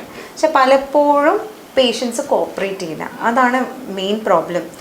സോ ആ കോപ്പറേഷനാണ് നമ്മൾ ഈ കൗൺസിലിംഗ്. അല്ല, ഈ പേഷ്യന്റ് സ്വാഭാവികമായിട്ട് ഈ റെയർ കോംപ്ലിക്കേഷൻ ആയിരിക്കും പേഷ്യന്റ് ആദ്യം കണ്ടെത്തുന്നത്. കാരണം ഇപ്പൊ ഈ പറഞ്ഞ പോലെ സോഷ്യൽ മീഡിയയിലൊക്കെ ഏത് സിറ്റുവേഷൻ ലേബർ റൂമിൽ വരുന്ന റെയർ കോംപ്ലിക്കേഷൻസ് എന്നിലൂടെ വരുന്നു, അല്ലെങ്കിൽ എനിക്കും കൂടി വരാവുന്നില്ല. ആ ഒരു ആൻസൈറ്റിയും ടെൻഷനും ആയിരിക്കും ചിലപ്പോൾ കൂടുതൽ അത് കോംപ്ലിക്കേറ്റഡ് സിറ്റുവേഷൻ. സോ അങ്ങനത്തെ റെയർ കോംപ്ലിക്കേഷൻസ് ഒന്നും അറിയേണ്ട ആവശ്യമില്ല. ഐ വുഡ് ഓൺലി അഡ്വൈസ് നല്ലോണം ഹെൽത്ത് നോക്കുക, നല്ല ഭക്ഷണം കഴിക്കുക, പ്രോപ്പറായിട്ട് മെഡിസിൻസ് ഒക്കെ കഴിക്കുക. എന്ത് ബുദ്ധിമുട്ടുണ്ടെങ്കിലും ഡോക്ടേഴ്സിനോട് തന്നെ ചോദിക്കുക, അവരെ അഡ്വൈസ് എടുക്കുക. പിന്നെ അവർ പറയുന്ന കാര്യങ്ങൾ കറക്റ്റായിട്ട് ഫോളോ ചെയ്യുക. പിന്നെ നമ്മൾ ആ ഡെലിവറി ടൈം എത്തുമ്പോൾ നമുക്ക് ആ ഒരു ഇമോഷണൽ സൈക്കോളജിക്കൽ സപ്പോർട്ട് വേണം. അത് കുറേയൊക്കെ നമ്മുടെ ഫാമിലി, കുറച്ച് പാർട്ട്നേഴ്സും പിന്നെ പേരൻസ് ഒക്കെ അതൊക്കെ മനസ്സിലാക്കിയിട്ട് പേഷ്യന്റിനെ കുറച്ചൊന്ന് ബൂസ്റ്റപ്പ് ചെയ്യണം. ലേബർ റൂമിലേക്ക് സാധാരണ അതായത് റിലേറ്റീവ്സിനെ എൻ്റർ ചെയ്യുന്ന ആ ഒരു ചില ഹോസ്പിറ്റലിൽ കാണാറുണ്ട്. ചില ഹോസ്പിറ്റൽസിൽ അതിൻ്റെ ആ ഫെസിലിറ്റി ഉണ്ട്. പാർട്ട്നേഴ്സ് ചില ഹോസ്പിറ്റൽസിൽ അതിൻ്റെ ഫെസിലിറ്റി ഉണ്ട്. എന്തുകൊണ്ടാണ് പറഞ്ഞാൽ കുറേ ലേബർ റൂംസും കാര്യങ്ങളൊക്കെ ഉണ്ടാവുമ്പോൾ ദെൻ ഒരു പാർട്ട്ണർ വന്നിട്ട് ആക്ച്വലി ഇൻഫാക്ട് പാർട്ട്ണറോ നമ്മുടെ ഫാമിലി ഉണ്ടെങ്കിൽ നമുക്ക് നല്ലോണം ആ ഒരു ധൈര്യം വരും. പക്ഷേ എന്താ പറയുക, അതൊരു പ്രശ്നവും ഉണ്ടാവും. ബിക്കോസ് ഇവര് നിൽക്കുന്ന ആൾക്ക് പ്രശ്നം ഉണ്ടാവും. അതെ, അവർക്കും കൂടെ നമ്മളൊരു ബെഡ് കരുതേണ്ടി വരും. സോ അവരും മെന്റലി പ്രിപ്പയർഡ് ആയിരിക്കണം. അവർക്ക് ആ ഒരു process is little difficult process. അതിനെക്കുറിച്ച് മനസ്സിലാക്കി if they strong enough I would say okay, പോയിട്ട് സപ്പോർട്ട് ചെയ്തോളൂ. പക്ഷെ ഇല്ല, അവർ ഭയങ്കര ഇമോഷണലി അൺസ്റ്റേബിൾ ആണെങ്കിൽ ഒരിക്കലും വേണ്ട. അതിനെയും കൂട്ടും. ബിക്കോസ് അവർ പിന്നെ നമ്മൾ ഡോക്ടേഴ്സ് ആൻഡ് നഴ്സസ് ചെയ്യുന്ന കാര്യത്തിൽ അവർ വെറുതെ വന്നിട്ട് ഒബ്സ്ട്രക്ട് ചെയ്യും. സോ നമ്മളെ ജോലി നമുക്ക് ചെയ്യാൻ പറ്റില്ല. അതുകൊണ്ട് അതിനെക്കുറിച്ച് നല്ലോണം അറിയുന്ന ആൾക്കാർ മാത്രമേ നമ്മൾ അങ്ങനെ എൻ്റർടൈൻ ചെയ്യാറില്ലൂ. It is good. ഒരു പാർട്ട്ണർ ഉണ്ടാവുമ്പോൾ അതിൻ്റെ ആ ഒരു ഡിഫറൻസ്, അല്ലെങ്കിൽ നമ്മൾ സ്വന്തം അമ്മ ഉണ്ടാവുമ്പോൾ അവരെ എക്സ്പീരിയൻസും കാര്യങ്ങളൊക്കെ ആ കുട്ടിയോട് പറയുമ്പോൾ നമുക്ക് കുറേയൊക്കെ ധൈര്യം കിട്ടും. പക്ഷേ അവർ ഡോക്ടേഴ്സ് ആൻഡ് നഴ്സസിൻ്റെ ആ ഒരു ജോലിയിൽ അവർ അധികം ഇൻ്റർഫിയർ ചെയ്യാൻ പാടില്ല. ഞാൻ എന്തുകൊണ്ട് ഈ ക്വസ്റ്റ്യൻ ചില ഹോസ്പിറ്റൽ നമ്മളൊക്കെ കണ്ടിട്ടുണ്ട്. കാരണം പാർട്ട്നേഴ്സും, അതായത് ആ ലേബർ റൂം വിത്ത് സ്റ്റേയിങ്, അതായത് നമുക്ക് സ്റ്റേ ചെയ്യാനും ലേബർ റൂം ബർത്ത് സൂട്ട് എന്ന് പറയും. അതെ, സോ അത് actually almost all the metropolitan സിറ്റീസിലൊക്കെ നമുക്ക് ലേബർ റൂം ബർത്ത് സൂട്ട് ഉണ്ട്. ഇൻഫാക്ട് ഇവിടെയും നമ്മൾ വി ഓൾവേസ് ടെൽ പാർട്ട്നേഴ്സ് വന്ന് നിൽക്കുന്നുണ്ടെങ്കിൽ നിൽക്കാം, പ്രശ്നമൊന്നുമില്ല. ബട്ട് ദെൻ പ്രൊവൈഡഡ് വേറെ ഡെലിവറിയും കാര്യങ്ങളൊന്നും ഇല്ല, നമുക്ക് വേറെ പ്രശ്നങ്ങളൊന്നും ഇല്ല, we don't have any other emergencies, അങ്ങനെയൊന്നും ഇല്ലെങ്കിൽ നമുക്കങ്ങനെ അലൗഡാണ്, വി അലൗ. പക്ഷെ അത് ഡോക്ടർ ടു ഡോക്ടർ ഡിഫർ ചെയ്യും. ചില ഡോക്ടേഴ്സ് മേ ബി ആ ഒരു ഫെസിലിറ്റി ഇല്ലാത്തത് കൊണ്ട് എൻ്റർടൈൻ ചെയ്യില്ല. പക്ഷെ അല്ലെങ്കിൽ it's okay. In fact it is good. നമുക്ക് ഈ പോസ്റ്റ് ഡെലിവറി ചാർജസ് എത്ര വരെയായിരിക്കും സാധാരണ ഉണ്ടാകുന്നത്? പോസ്റ്റ് ഡെലിവറി നമ്മളെ ബോഡിയിൽ പല മാറ്റങ്ങളുണ്ടാവും. അതിൽ ഫസ്റ്റ് എന്താ പറഞ്ഞാൽ എല്ലാവർക്കും വരുന്നൊരു സൂൺ ആഫ്റ്റർ ഡെലിവറി അവർ പറയുന്നൊരു നോർമൽ കംപ്ലയിൻറ്റ് എന്താ പറഞ്ഞാൽ അടിവയറ് വേദന, എന്തോ ഒന്ന് ഇങ്ങനെ കോൺട്രാക്ഷൻ, അതൊക്കെയാണ് പറയുന്ന ഫസ്റ്റ് ചേഞ്ച്. സോ അതെന്താ പറഞ്ഞാൽ നമ്മുടെ യൂട്രസ്, വലിയൊരു യൂട്രസ് ചുരുങ്ങി ചെറുതാവുമ്പോൾ വരുന്ന ഒരു അസ്വസ്ഥത. സോ യൂട്രൈൻ ആ സൈസ് കുറഞ്ഞുകൊണ്ട് നിൽക്കാൻ തുടങ്ങും. ശരിക്കും പറഞ്ഞാൽ വിതിൻ 24 to 48 hours തന്നെ നമ്മളെ യൂട്രസ് ഒരു വലിയ ബലൂണിൻ്റെ പോലെ അല്ലെങ്കിൽ ഫുട്ബോളിൻ്റെ പോലെയുള്ള യൂട്രസ് ഒരു നാരങ്ങ അല്ലെങ്കിൽ ഒരു ഓറഞ്ച് സൈസിൽ ആവും. പിന്നെ ഓൾമോസ്റ്റ് 6 weeks എടുക്കും to get the normal uterine size. നമ്മൾ പ്രീ പ്രഗ്നൻസി യൂട്രസിൻ്റെ ആ സൈസ് ആവാൻ 6 weeks എടുക്കും. സോ അങ്ങനെ യൂട്രസിൽ മെല്ലനെ ചേഞ്ചസ് വരാൻ തുടങ്ങും. നെക്സ്റ്റ് ഒബ്സർവ് ചെയ്യുന്ന ചേഞ്ചസ് പറയുമ്പോൾ നമ്മളെ ബ്രസ്റ്റിൽ നിന്ന് ചെറുങ്ങനെ മിൽക്ക് സെക്രീഷൻസ് തുടങ്ങും. സോ ആദ്യത്തെ ഒരു 3 ദിവസം നമ്മളെ ബ്രസ്റ്റിലെ സെക്രീഷൻസ് കുറച്ചൊരു യെല്ലോയിഷ് കളർ അല്ലെങ്കിൽ കുറച്ചൊരു ക്രീം കളർ ആയിരിക്കും. So that is called colostrum. So അതാണ് ഏറ്റവും എന്താ പറയുക ഏറ്റവും ന്യൂട്രീഷ്യസ് കമ്പൽസറി ആയിട്ട് എല്ലാ കുട്ടികൾക്കും ആ ഒരു ആദ്യത്തെ ഫസ്റ്റ് മിൽക്ക് കൊടുക്കണം. ഇൻഫാക്റ്റ് ഏതൊരു നോർമൽ ഡെലിവറി കഴിഞ്ഞ സ്ത്രീക്കും നമ്മൾ പ്രസവിച്ച ഉടനെ within 1/2 hour to 1 hour breast feeding തുടങ്ങും, ഇനീഷ്യേറ്റ് ചെയ്യും. If it is A caesarean generally ഒരു 3 to 4 hours എടുക്കും. ബട്ട് ദെൻ കമ്പൽസറി നമ്മൾ ഈ ആദ്യത്തെ 3 ദിവസം ആ കൊളസ്ട്രോൾ കുട്ടിക്ക് കൊടുക്കണം, ആ ഒരു പാൽ എന്തായാലും കൊടുക്കണം. പിന്നെ മെല്ലനെ പാലിൻ്റെ കൺസിസ്റ്റൻസി മാറി ഒരു നോർമൽ മിൽക്കിൻ്റെ ഒരു കൺസിസ്റ്റൻസി വരും. സോ അങ്ങനെ ബ്രസ്റ്റ് ചേഞ്ചസ് ഉണ്ടാവും. പിന്നെ അതേപോലെ മെല്ലനെ കാല്, കുറേ ആൾക്കാർ പറയും കാക്ക് നീര്. സഡൻലി ആഫ്റ്റർ ഡെലിവറി ഒരു 3rd or 4th ഡേ മെല്ലനെ കാല് നല്ലോണം നീര് വരും. സോ ദാറ്റ് ഈസ് ഫിസിയോളജിക്കൽ ഇഡീമ പറയും. സോ അതാ സഡൻ ആയിട്ട് നമ്മളെ ഒരു വെയിറ്റ് ഡിഫറൻസും കാര്യം അതൊക്കെ വരുന്നത് കൊണ്ടാണ്. സോ അത് ജനറലി ഒരു 7 days അല്ലെങ്കിൽ ഒരു 1 week 10 days ആകുമ്പോൾ അത് മെല്ലനെ കുറയും. So that is also A normal change. പിന്നെ വരുന്ന നോർമൽ ചേഞ്ച് പറയുന്നത് മെല്ലനെ നമ്മളെ ബോഡി വെയിറ്റ് തന്നെ മെല്ലനെ slowly we start becoming little more light. നമ്മൾ ആ മുൻപത്തെ ആ ഹെവിനെസ്സും ആ ഡിസ്കംഫേർട്ടും പിന്നെ നമുക്കൊരു ശ്വാസം മുട്ടലും നടക്കുമ്പോൾ ചെറിയ ദൂരം നടക്കുമ്പോൾ തന്നെ കതപ്പ് അതിലൊക്കെ നല്ലോണം കുറയും. സോ അതൊക്കെയാണ് നോർമലായിട്ട് വരുന്ന ഫിസിയോളജിക്കൽ ചേഞ്ചസ്. സാധാരണ സ്ത്രീകൾ ആഫ്റ്റർ ഡെലിവറി കുറച്ചും കൂടി ഫാറ്റി ആയിട്ട് ചില കാണാറുണ്ട്. Why it happen? അത് നടക്കുന്ന എന്താ പറഞ്ഞാൽ പൊതുവേ നമ്മളെ സ്ഥലത്തൊക്കെ ഒരു ഇത് പ്രസവം കഴിഞ്ഞാൽ അധികം ഒന്നും അനങ്ങാൻ പാടില്ല, കുട്ടിക്ക് പാല് കൊടുക്കുക, നല്ലോണം ഭക്ഷണം കഴിക്കുക, റെസ്റ്റ് എടുക്കുക, അതാണ് പൊതുവേ ഉള്ള ഒരു ട്രെൻഡ്. സൂചിപ്പിക്കുക എനിക്ക് അടുത്തൊരു ഡൗട്ട് വരുന്നത്, അങ്ങനെയാണ് നമ്മൾ സാധാരണ കേൾക്കുന്ന പ്രസവാനന്തര ശുശ്രൂഷ അല്ലെങ്കിൽ പോസ്റ്റ് ഡെലിവറി കെയർ, അതെന്താണ് അത് ശരിക്കും ഉദ്ദേശിക്കുന്നത്? അത് ആക്ച്വലി മോഡേൺ മെഡിസിനിൽ I have not come across such kind of thing. പക്ഷെ വേറെ ബ്രാഞ്ചസ് ഓഫ് മെഡിസിനിൽ അതൊക്കെ ഉണ്ട്. It's okay, you can go for it, അതെല്ലാം ചെയ്യാൻ പ്രശ്നമൊന്നുമില്ല. ഡെലിവറിക്ക് ശേഷം ഏതൊക്കെ തരത്തിലാണ് നമ്മൾ കെയർ ചെയ്യേണ്ടത്? ഡെലിവറി കഴിഞ്ഞിട്ട് നമ്മൾ കെയർ ചെയ്യേണ്ടത് പറഞ്ഞാൽ ഒന്ന് ഭക്ഷണം, കഴിക്കുന്ന ഭക്ഷണം നല്ല ന്യൂട്രീഷ്യസ് ആയിട്ട് ഭക്ഷണം കഴിക്കുക. കാലറീസ് കുറച്ച് കൂട്ടണം. എന്തുകൊണ്ടാണ് പറഞ്ഞാൽ ഇപ്പം നമ്മൾ കഴിക്കുന്ന ഭക്ഷണം കുഞ്ഞിക്കും കൂടെ പാലിലേക്ക് കൂടെ പോകുന്നുണ്ട്. അതുകൊണ്ട് നമ്മൾ നല്ലോണം പ്രോട്ടീൻ ഫുഡ് കഴിക്കണം. എന്നോട് ചോദിച്ച എല്ലാ ദിവസവും നോൺ വെജ് കഴിക്കുന്ന ആൾക്കാരാണെങ്കിൽ എല്ലാ ദിവസവും മുട്ട കമ്പൽസറി ആയിട്ട് കഴിക്കണം, പാല് നല്ലോണം കുടിക്കണം. പിന്നെ ഫൈബർ ഡയറ്റ്, ഇലക്കറി പച്ചക്കറിയൊക്കെ നല്ലോണം കഴിക്കണം. സോ നമ്മൾ കാലറി കണ്ടൻറ്റ് കുറച്ച് കൂട്ടണം. അതുപോലെ നെക്സ്റ്റ് നമ്മൾ ചെയ്യേണ്ട എന്താ പറഞ്ഞാൽ ചെറുങ്ങനെ മെല്ലനെ എക്സസൈസൊക്കെ ചെയ്യാൻ തുടങ്ങണം. ഇപ്പോൾ എല്ലാവർക്കും ഡൗട്ട് വരും, എപ്പോഴാണ് എക്സസൈസ് ചെയ്യേണ്ടത്? ഇമ്മീഡിയറ്റ്ലി പ്രസവം കഴിഞ്ഞ് ഉടനെ തന്നെ ചെയ്യണോ അല്ലെ കുറച്ച് റെസ്റ്റ് എടുക്കണോ?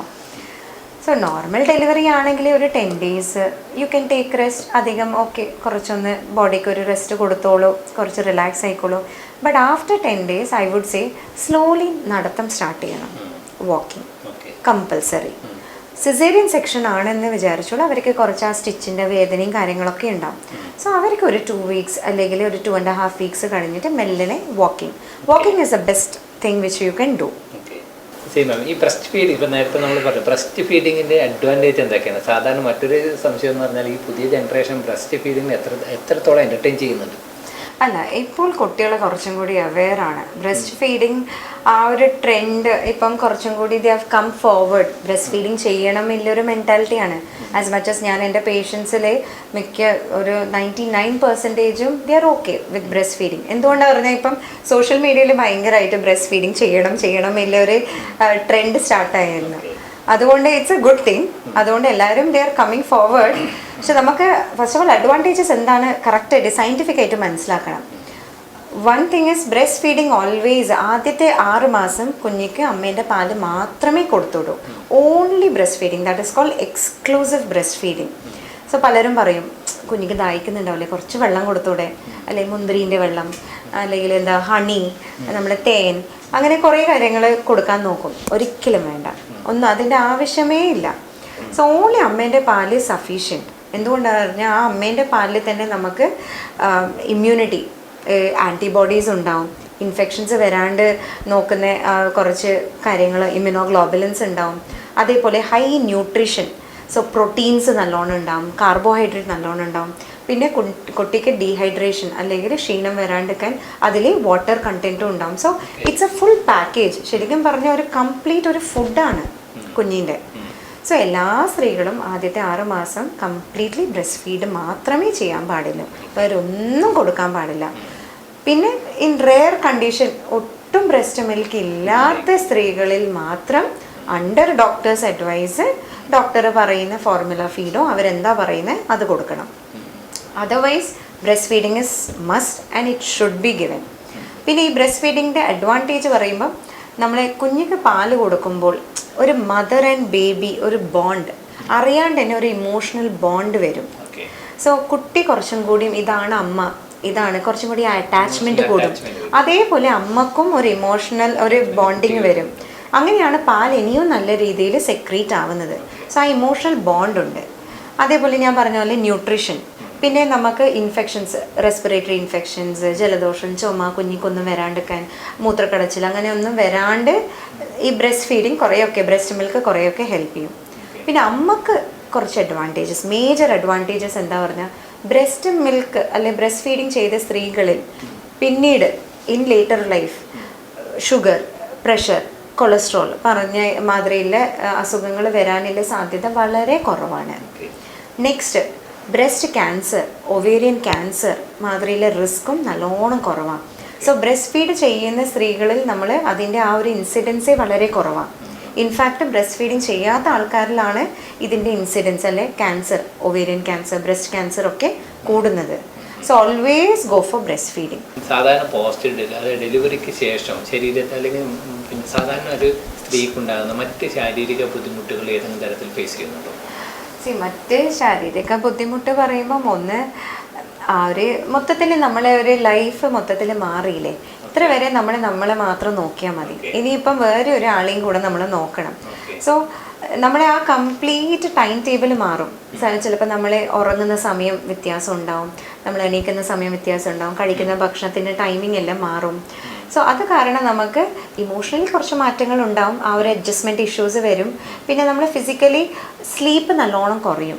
ബിക്കോസ് കുട്ടികൾ രാവിലെ നല്ല ഉറക്കവും രാത്രി ഫുൾ അവേക്ക് ആയിരിക്കും. അതുകൊണ്ട് അമ്മമാർക്ക് നല്ലോണം ഉറക്കം കുറയും. അത് കാരണം അവർ കുറച്ച് ഇമോഷണലി ഭയങ്കരമായിട്ട് ചാർജപ്പ് ആവും. ഒന്ന് വേഗം സങ്കടം വരും, വേഗം ദേഷ്യം വരും, അങ്ങനത്തെ സൈക്കോളജിക്കൽ പ്രോബ്ലംസ് ഒക്കെ കാണാറുണ്ട്. ഫിസിക്കലി എന്തെങ്കിലും തരത്തിലുള്ള ബുദ്ധിമുട്ടുകൾ? ഫിസിക്കലി പറയുമ്പം ആ ഒരു സമയത്ത് നമുക്ക് ഈ മേ ബി ലാക്ക് ഓഫ് സ്ലീപ്പും കാരണം വരുന്ന ഒരു ക്ഷീണവും ടയർഡ്നെസ് ഒക്കെ ഉണ്ടാവും. പിന്നെ ഡെലിവറി കഴിഞ്ഞ് പലർക്കും ബ്ലഡിൻ്റെ അളവ് നല്ലോണം കുറയും. So because of normal delivery ആണെങ്കിൽ നമുക്കൊരു 500 ml ബ്ലഡ് ലോസ് ഉണ്ടാവും normally. If in it is A caesarean section ഒരു 1000 ml 1000 ml ബ്ലഡ് ലോസ് ഉണ്ടാവും നോർമലി. സോ അത്രയും ml ബ്ലഡ് ലോസ് ഉണ്ടാകുമ്പം ഡെഫിനറ്റ്ലി നമ്മളെ രക്തത്തിൻ്റെ അളവ് കുറച്ച് കുറയും. സോ നമ്മൾ കുറച്ചും കൂടി എനീമിക് ആവും. സോ അത് കാരണം വരുന്ന കുറച്ച് ടയേർഡ്നെസ്, വീക്ക്നെസ് അതൊക്കെ ഉണ്ടാവും. പിന്നെ പോസ്റ്റ് പാർട്ടം ഹെയർ ലോസ്, അത് പല സ്ത്രീകളും പറയുന്ന ഒരു മെയിൻ കംപ്ലൈൻ്റ് ആണ്, നല്ലോണം മുടി കൊഴിച്ചൽ. സോ അത് നോർമലാണ്. സോ അധികം വറി ആവേണ്ട ആവശ്യമില്ല. ആ ഒരു ആദ്യത്തെ ഒരു 6 to 7 months ഹോർമോണൽ ചേഞ്ചസ് കാരണം വരുന്ന ഒരു മാറ്റമാണ്. സോ അതൊരു മെയിൻ ഫിസിക്കൽ ചേഞ്ചാണ്. പിന്നെ വരുന്ന ഫിസിക്കൽ ചേഞ്ച് നമ്മൾ വയറിൻ്റെ സൈസ് കുറയും തോറും അവിടുത്തെ സ്കിന്നൊക്കെ കുറച്ച് ലൂസ് ആവാൻ തുടങ്ങും. സോ ചില സ്ത്രീകൾ എന്താണെന്ന് പറഞ്ഞാൽ ലാക്ക് ഓഫ് ശരിക്കും എക്സസൈസ് ചെയ്യാത്തത് കൊണ്ടും പ്രോപ്പറായിട്ട് പോസ്റ്റ് നാറ്റൽ എക്സസൈസസ് കുറച്ചുണ്ട് നമ്മളെ മസിൽസിനൊക്കെ സ്ട്രോങ് ആക്കുന്നത്, അതൊന്നും ചെയ്യാത്തത് കൊണ്ട് അവിടെയൊക്കെ റിങ്കിൾസ് നല്ലോണം പാട് വരാൻ തുടങ്ങും. സോ വയറിങ്ങനെ തൂങ്ങിക്കിടക്കാൻ തുടങ്ങും. സോ അത് കാരണം വരുന്ന കുറച്ച് ബുദ്ധിമുട്ടുണ്ടാവും. പിന്നെ നടുവേദന, അതൊരു മേജർ എല്ലാവരും പറയുന്നൊരു പ്രശ്നമാണ്. അത് ഒന്നെന്താ പറഞ്ഞാൽ നമ്മൾ ആ ഡെലിവറി കഴിഞ്ഞ് മേ ബി ആ ഡെലിവറി സമയത്ത് നമ്മൾ വെക്കുന്ന ഒരു പൊസിഷനും നമ്മൾ ഭയങ്കര ആ പ്രഷറെല്ലാം കൊടുക്കുന്നത് കൊണ്ട് ചെറിയ രീതിയിൽ നമ്മൾക്ക് അവിടെ നെർവ് കംപ്രസ് ആവും. സോ അത് കാരണം പലർക്കും കുറച്ച് ഒരു 1 month 2 months ഒക്കെ നടുവേദനേൻ്റെ പ്രശ്നങ്ങൾ ഉണ്ടാവാറുണ്ട്. പിന്നെ അഥവാ സിസേറിയൻ സെക്ഷൻ ആണെങ്കിൽ ചിലപ്പോൾ നമ്മൾ കൊടുക്കുന്ന ഇഞ്ചെക്ഷൻ ചില ആൾക്കാരിൽ നടുവേദന ഉണ്ടാക്കാറുണ്ട്. പക്ഷെ അതൊക്കെ വി ക്യാൻ മെല്ലെ മെല്ലെ നമുക്കത് കൺട്രോൾ ചെയ്ത് കൊണ്ടുവരാൻ പറ്റും with proper exercise. Postnatal muscle strengthening exercises ചെയ്യുമ്പോൾ നമുക്കതൊക്കെ കുറച്ച് കുറക്കാൻ പറ്റും. ഡോക്ടർ, ഫസ്റ്റ് ഡെലിവറി സിസേറിയൻ ആണെങ്കിൽ നാച്ചുറലി സെക്കൻഡ് ഡെലിവറി സിസേറിയൻ ആകുന്നു, അല്ലെങ്കിൽ അങ്ങനെ സിസേറിയൻ ആകണമെന്ന് ഡോക്ടർ ചിലപ്പോൾ സജസ്റ്റ് ചെയ്യാറുണ്ട്. എന്തുകൊണ്ടായിരിക്കും അങ്ങനെ? അങ്ങനെയല്ല, പൊതുവേ നമ്മൾ ഒരു സിസേറിയൻ സെക്ഷൻ ഇപ്പോൾ ഏതൊരു ഡെലിവറി ആണെങ്കിലും beat caesarean or normal delivery ഒരു പ്രസവം കഴിഞ്ഞാൽ അറ്റ്ലീസ്റ്റ് മിനിമം 2 വർഷത്തിൻ്റെ ഒരു ഗ്യാപ്പ് ഉണ്ടാവണം. എന്തുകൊണ്ടാണ് പറഞ്ഞാൽ നമുക്ക് പ്രസവം സമയം നടക്കുന്ന കുറേ ചേഞ്ചസ് ഉണ്ട്. സോ ബ്ലഡ് ലോസ് ഉണ്ടാവും, നമ്മുടെ ശരീരത്തിൽ കുറേ ഇലക്ട്രോലൈറ്റ്സ്, ന്യൂട്രീഷൻ, വൈറ്റമിൻ എല്ലാം കുറയും നല്ലോണം. സോ അതൊക്കെ ആ സ്റ്റോറേജ് ഒക്കെ ആദ്യം നോർമലായി ഫില്ല് ചെയ്ത് കൊണ്ടുവരണമെങ്കിൽ 2 വർഷം എടുക്കും. സോ അതുകൊണ്ടാണ് ഏതൊരു പ്രസവവും 2 years കഴിഞ്ഞിട്ട് നെക്സ്റ്റ് ഡെലിവറിനെ കുറിച്ച് ആലോചിക്കാൻ പാടില്ല എന്ന് പറയുന്നത്.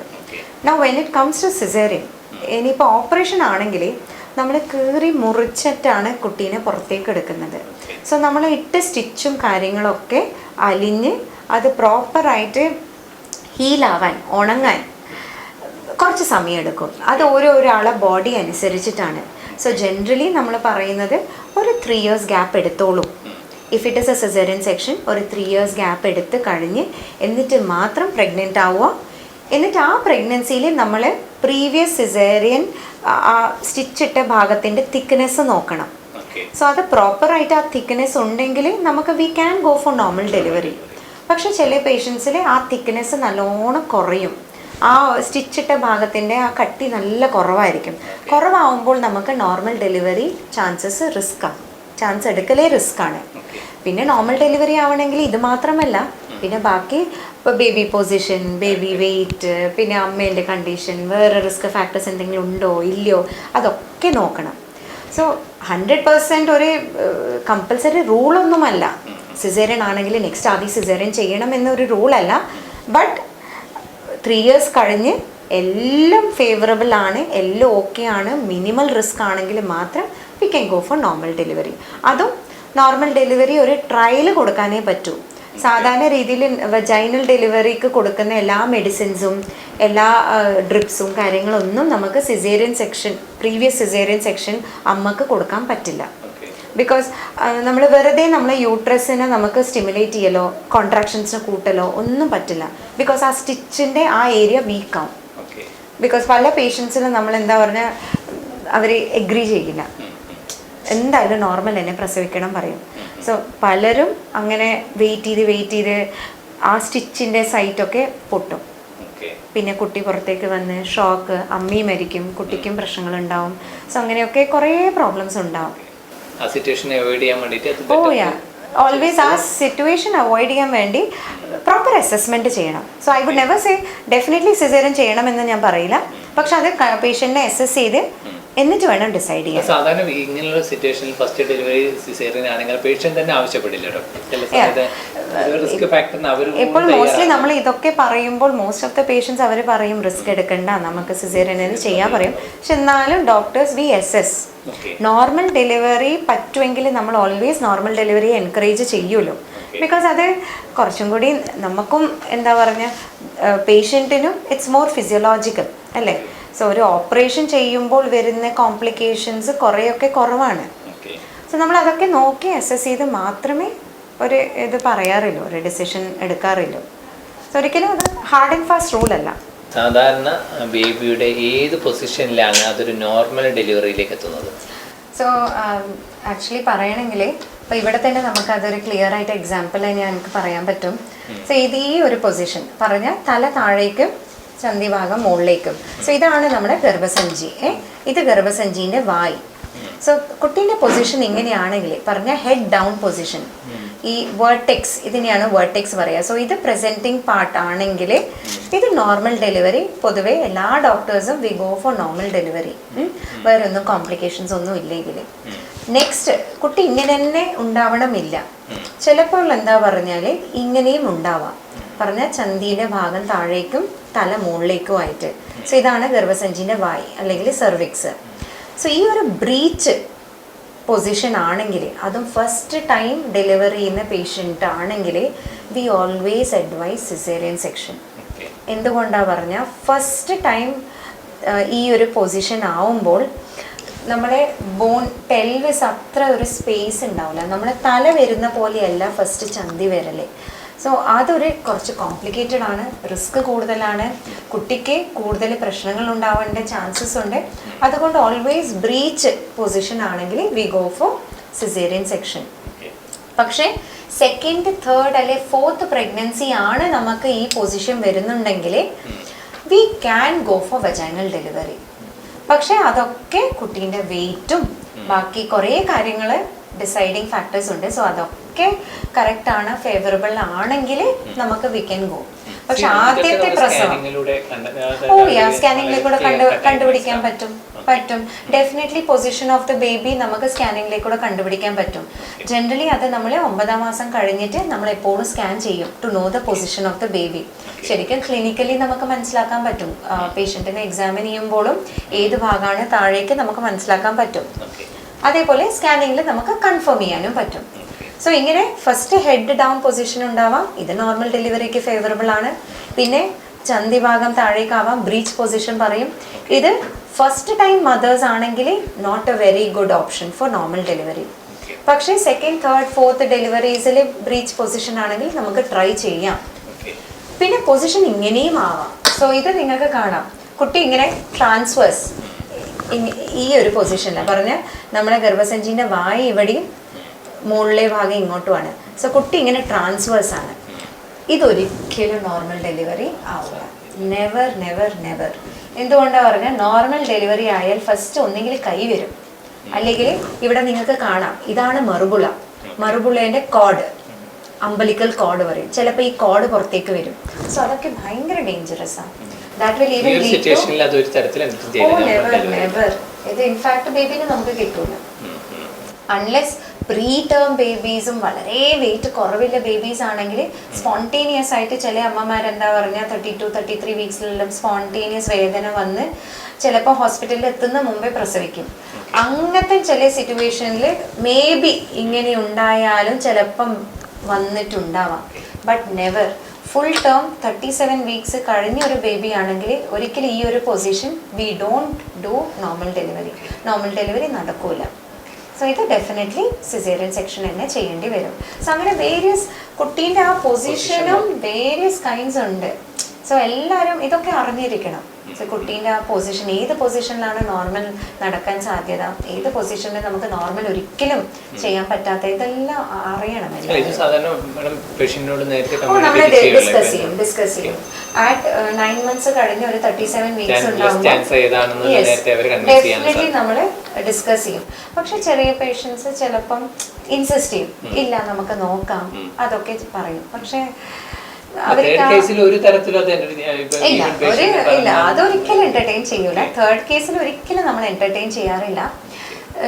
പക്ഷെ ഇപ്പോൾ കുറേയൊക്കെ പേഷ്യൻസ് അണ്ടർസ്റ്റാൻഡിങ് ആണ്. ദ മദേഴ്സ് അവർ പറയും വേണ്ട നമുക്ക് കുഞ്ഞിനെ നല്ല രീതിയിൽ കിട്ടിയാൽ മതി പറയും. പക്ഷെ വൺസ് അപ്പോൺ എ ടൈം കുറച്ച് ഡിഫിക്കൽട്ട് ആയിരുന്നു കൺവിൻസ് ചെയ്യാൻ. ഇപ്പോൾ പിന്നെയും ഓക്കെ. ഫസ്റ്റ് ഡെലിവറിക്ക് ശേഷം നെക്സ്റ്റ് ക്യാരിങ്ങില്ല ഒരു ഗ്യാപ്പ് ഉണ്ടല്ലോ, അത് എത്രയാണ് സാധാരണ കണക്കാക്കുന്നത്? സോ ബേസിക്കലി ശരിക്കും പറഞ്ഞാൽ ഒരു 2 yearsൻ്റെ ഗ്യാപ്പ് കമ്പൽസറി ആണ്. എന്തുകൊണ്ടാണ് പറഞ്ഞാൽ നമുക്കത് നടക്കുന്ന ചേഞ്ചസും നമ്മുടെ ആ ബ്ലഡ് ലോസും അതൊക്കെ കോമ്പൻസേറ്റ് ചെയ്യാൻ 2 വർഷം എടുക്കും. അതുകൊണ്ട് ശരിക്കും ഈ 2 years നമ്മൾ പ്രോപ്പറായിട്ട് ഗ്യാപ്പ് സ്പേസ് ചെയ്യണം. പലപ്പോഴും ആൾക്കാർക്ക് അതെങ്ങനെ സ്പേസ് ചെയ്യണം അറിയില്ല. പലരും എന്താ പറഞ്ഞാൽ പീരിയഡ്സ് ഇല്ലല്ലോ, ഇപ്പം ആദ്യത്തെ 6 മാസം 1 വർഷമൊന്നും പലർക്കും ബ്രസ്റ്റ് ഫീഡിങ് ചെയ്യുന്ന ആ സമയത്ത് പീരിയഡ്സ് ഉണ്ടാവാറില്ല. പീരിയഡ്സ് ഇല്ലല്ലോ, പ്രഗ്നൻ്റ് ആവില്ല പറഞ്ഞിട്ട് അവർ നോർമലായിട്ട് അവരെ സെക്ഷൽ ആക്ടിവിറ്റി ഒക്കെ നോർമലായിട്ട് കൊണ്ടുപോകും. പക്ഷേ മാക്സിമം 80% ആക്സിഡൻ്റൽ പ്രഗ്നൻസീസ് ഒക്കെ ഈ ഒരു ടൈമിലാണ് ഉണ്ടാവുന്നത്, ഈ ഒരു ആദ്യത്തെ 6 months. എന്തുകൊണ്ടാണ് പറഞ്ഞാൽ നമുക്ക് പീരിയഡ്സ് വരുന്നതിൻ്റെ മുൻപേ തന്നെ നമുക്ക് ഓവ്യുലേഷൻ നടക്കും. സോ പീരിയഡ്സ് ഉണ്ടാവില്ല, ബട്ട് നമ്മൾ ഓവ്യുലേറ്റ് ചെയ്യും. സോ നമ്മൾ ബന്ധപ്പെട്ട് കഴിഞ്ഞാൽ പ്രഗ്നൻസി ചാൻസസ് കൂടും. സോ മാക്സിമം കുറേ ആൾക്കാർ 3 മാസം കഴിഞ്ഞ ഉടനെ പ്രഗ്നൻ്റ് ആയി വരും, ചിലപ്പോൾ 6 മാസം കഴിഞ്ഞിട്ട് പ്രഗ്നൻ്റ് ആയി വരും. പലർക്കും അത് അറിയും പോലും ഇല്ല. ഒരു 3-4 months വരെ അറിയേയില്ല പ്രഗ്നൻ്റ് ആയോ ഇല്ലയോ. അതുകൊണ്ട് ഓൾവേസ് ഞാൻ പറയുന്ന ഒരിക്കലും അൺപ്ലാൻഡ് പ്രഗ്നൻസീസ് വേണ്ട. പ്ലാൻ ചെയ്ത് ചെയ്യുന്ന പ്രഗ്നൻസീസ് ഓൾവേസ് നമ്മൾ കുറച്ചും കൂടി പ്രിപ്പയർഡ് ആയിരിക്കും. അൺപ്ലാൻഡ് ആവുമ്പോൾ നമ്മൾ പ്രിപ്പയർഡ് അല്ല, നമ്മുടെ പാർട്ട്ണർ പ്രിപ്പയർഡ് അല്ല, ഫാമിലി പ്രിപ്പയർഡ് അല്ല. സോ കുറേ സൈക്കോളജിക്കലും ഫിസിക്കലും പ്രശ്നങ്ങളും ഉണ്ടാവും. സോ ഏറ്റവും ബെസ്റ്റ് എന്താ പറഞ്ഞാൽ ഒരു നല്ല ഒരു മെത്തേഡ്, ഗർഭനിരോധന മെത്തേഡ് ഫോളോ ചെയ്യണം. അതിൽ ബെസ്റ്റ് എന്താ പറഞ്ഞാൽ കോപ്പർ ടീ. സോ പലപ്പോഴും നിങ്ങളെ ഹെൽത്ത് സെൻറ്റേഴ്സിൽ തന്നെ കോപ്പർ ടീ അവൈലബിൾ ആണ്, free of cost. In fact government of India copper T 2 types of copper Ts ഉണ്ട്, അത് ഫ്രീ ഓഫ് കോസ്റ്റ് ജനങ്ങൾക്ക് കൊടുക്കുന്നുണ്ട്. സോ ഈ കോപ്പർ ടീ വെച്ചാൽ നമുക്ക് കുറേയൊക്കെ നമ്മളെ ഈ അൺപ്ലാൻഡ് പ്രഗ്നൻസീസ് ഒഴിവാക്കാം. സോ ഈ ഇതിൽ തന്നെ നിങ്ങൾക്ക് കാണാം കോപ്പർ ടീ പറഞ്ഞാൽ ഇതാണ് ഈ സംഭവം. സോ ഇത് 10 വർഷത്തെ കോപ്പർ ടീ ആണ്. സോ 10 വർഷം വരെ നമുക്ക് ആ ഒരു കോൺട്രസെപ്റ്റീവ് ബെനിഫിറ്റ് കിട്ടും.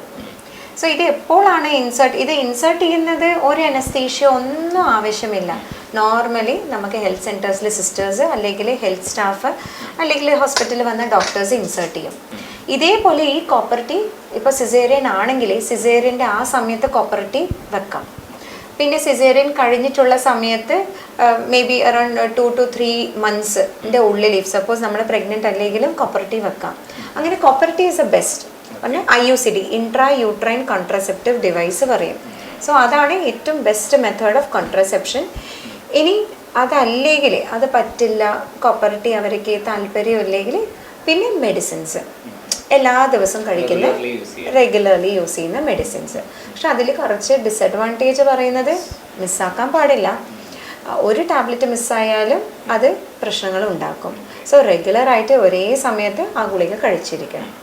പിന്നെ ശരിക്കും ദ ബെസ്റ്റ് കോൺട്രസെപ്റ്റീവ് എഫക്റ്റ് ശരിക്കും ലാക്ടേഷനാണ്, പറഞ്ഞ ബ്രസ്റ്റ് ഫീഡിങ്. നമ്മൾ പാല് കൊടുക്കുമ്പോൾ അത് കുറേയൊക്കെ നമ്മൾ പ്രഗ്നൻ്റ് ആവാണ്ടും നോക്കും. സോ ലാക്ടേഷണൽ എമെനോറിയ പറയും. സോ ആ ലാക്ടേഷൻ ടൈം നമുക്ക് പ്രഗ്നൻസി ചാൻസസ് നല്ലോണം കുറയും. പക്ഷേ 100% അല്ല, ഇറ്റ്സ് ഒരു ജസ്റ്റ് ഒരു 50-60% അതിൻ്റെ ആ ഒരു ഇതിലോ. പക്ഷെ എന്നാലും breast feeding is also very good method by which you can pregnant ആവാണ്ട് നോക്കാൻ പറ്റുന്നത്. പിന്നെ ഓൾറെഡി ഫാമിലി കംപ്ലീറ്റ് ആണ്, 2-3 കുട്ടികളുണ്ട്, എല്ലാം ഓക്കെയാണ്, പ്രശ്നങ്ങളൊന്നും ഇല്ലെങ്കിൽ നമുക്ക് പ്രസവം നിർത്താം. സോ ആ പ്രസവം നിർത്തുന്ന ഓപ്പറേഷൻ ഒന്നുകിൽ ഡെലിവറി നോർമൽ ഡെലിവറി ആണെങ്കിൽ ഡെലിവറി കഴിഞ്ഞ ഉടനെ ആ ഒരു 24 അല്ലെങ്കിൽ 48 hours ആദ്യത്തെ ആ 2 ദിവസത്തിൻ്റെ ഉള്ളിൽ നമുക്ക് പ്രസവം നിർത്തേണ്ട ഓപ്പറേഷൻ ചെയ്യാം. അല്ലെങ്കിൽ ഇപ്പോൾ സിസേറിയൻ സെക്ഷൻ ആണെങ്കിൽ ഓപ്പറേഷൻ്റെ സമയത്ത് തന്നെ പ്രസവം നിർത്തേണ്ട ഓപ്പറേഷൻ ചെയ്യും.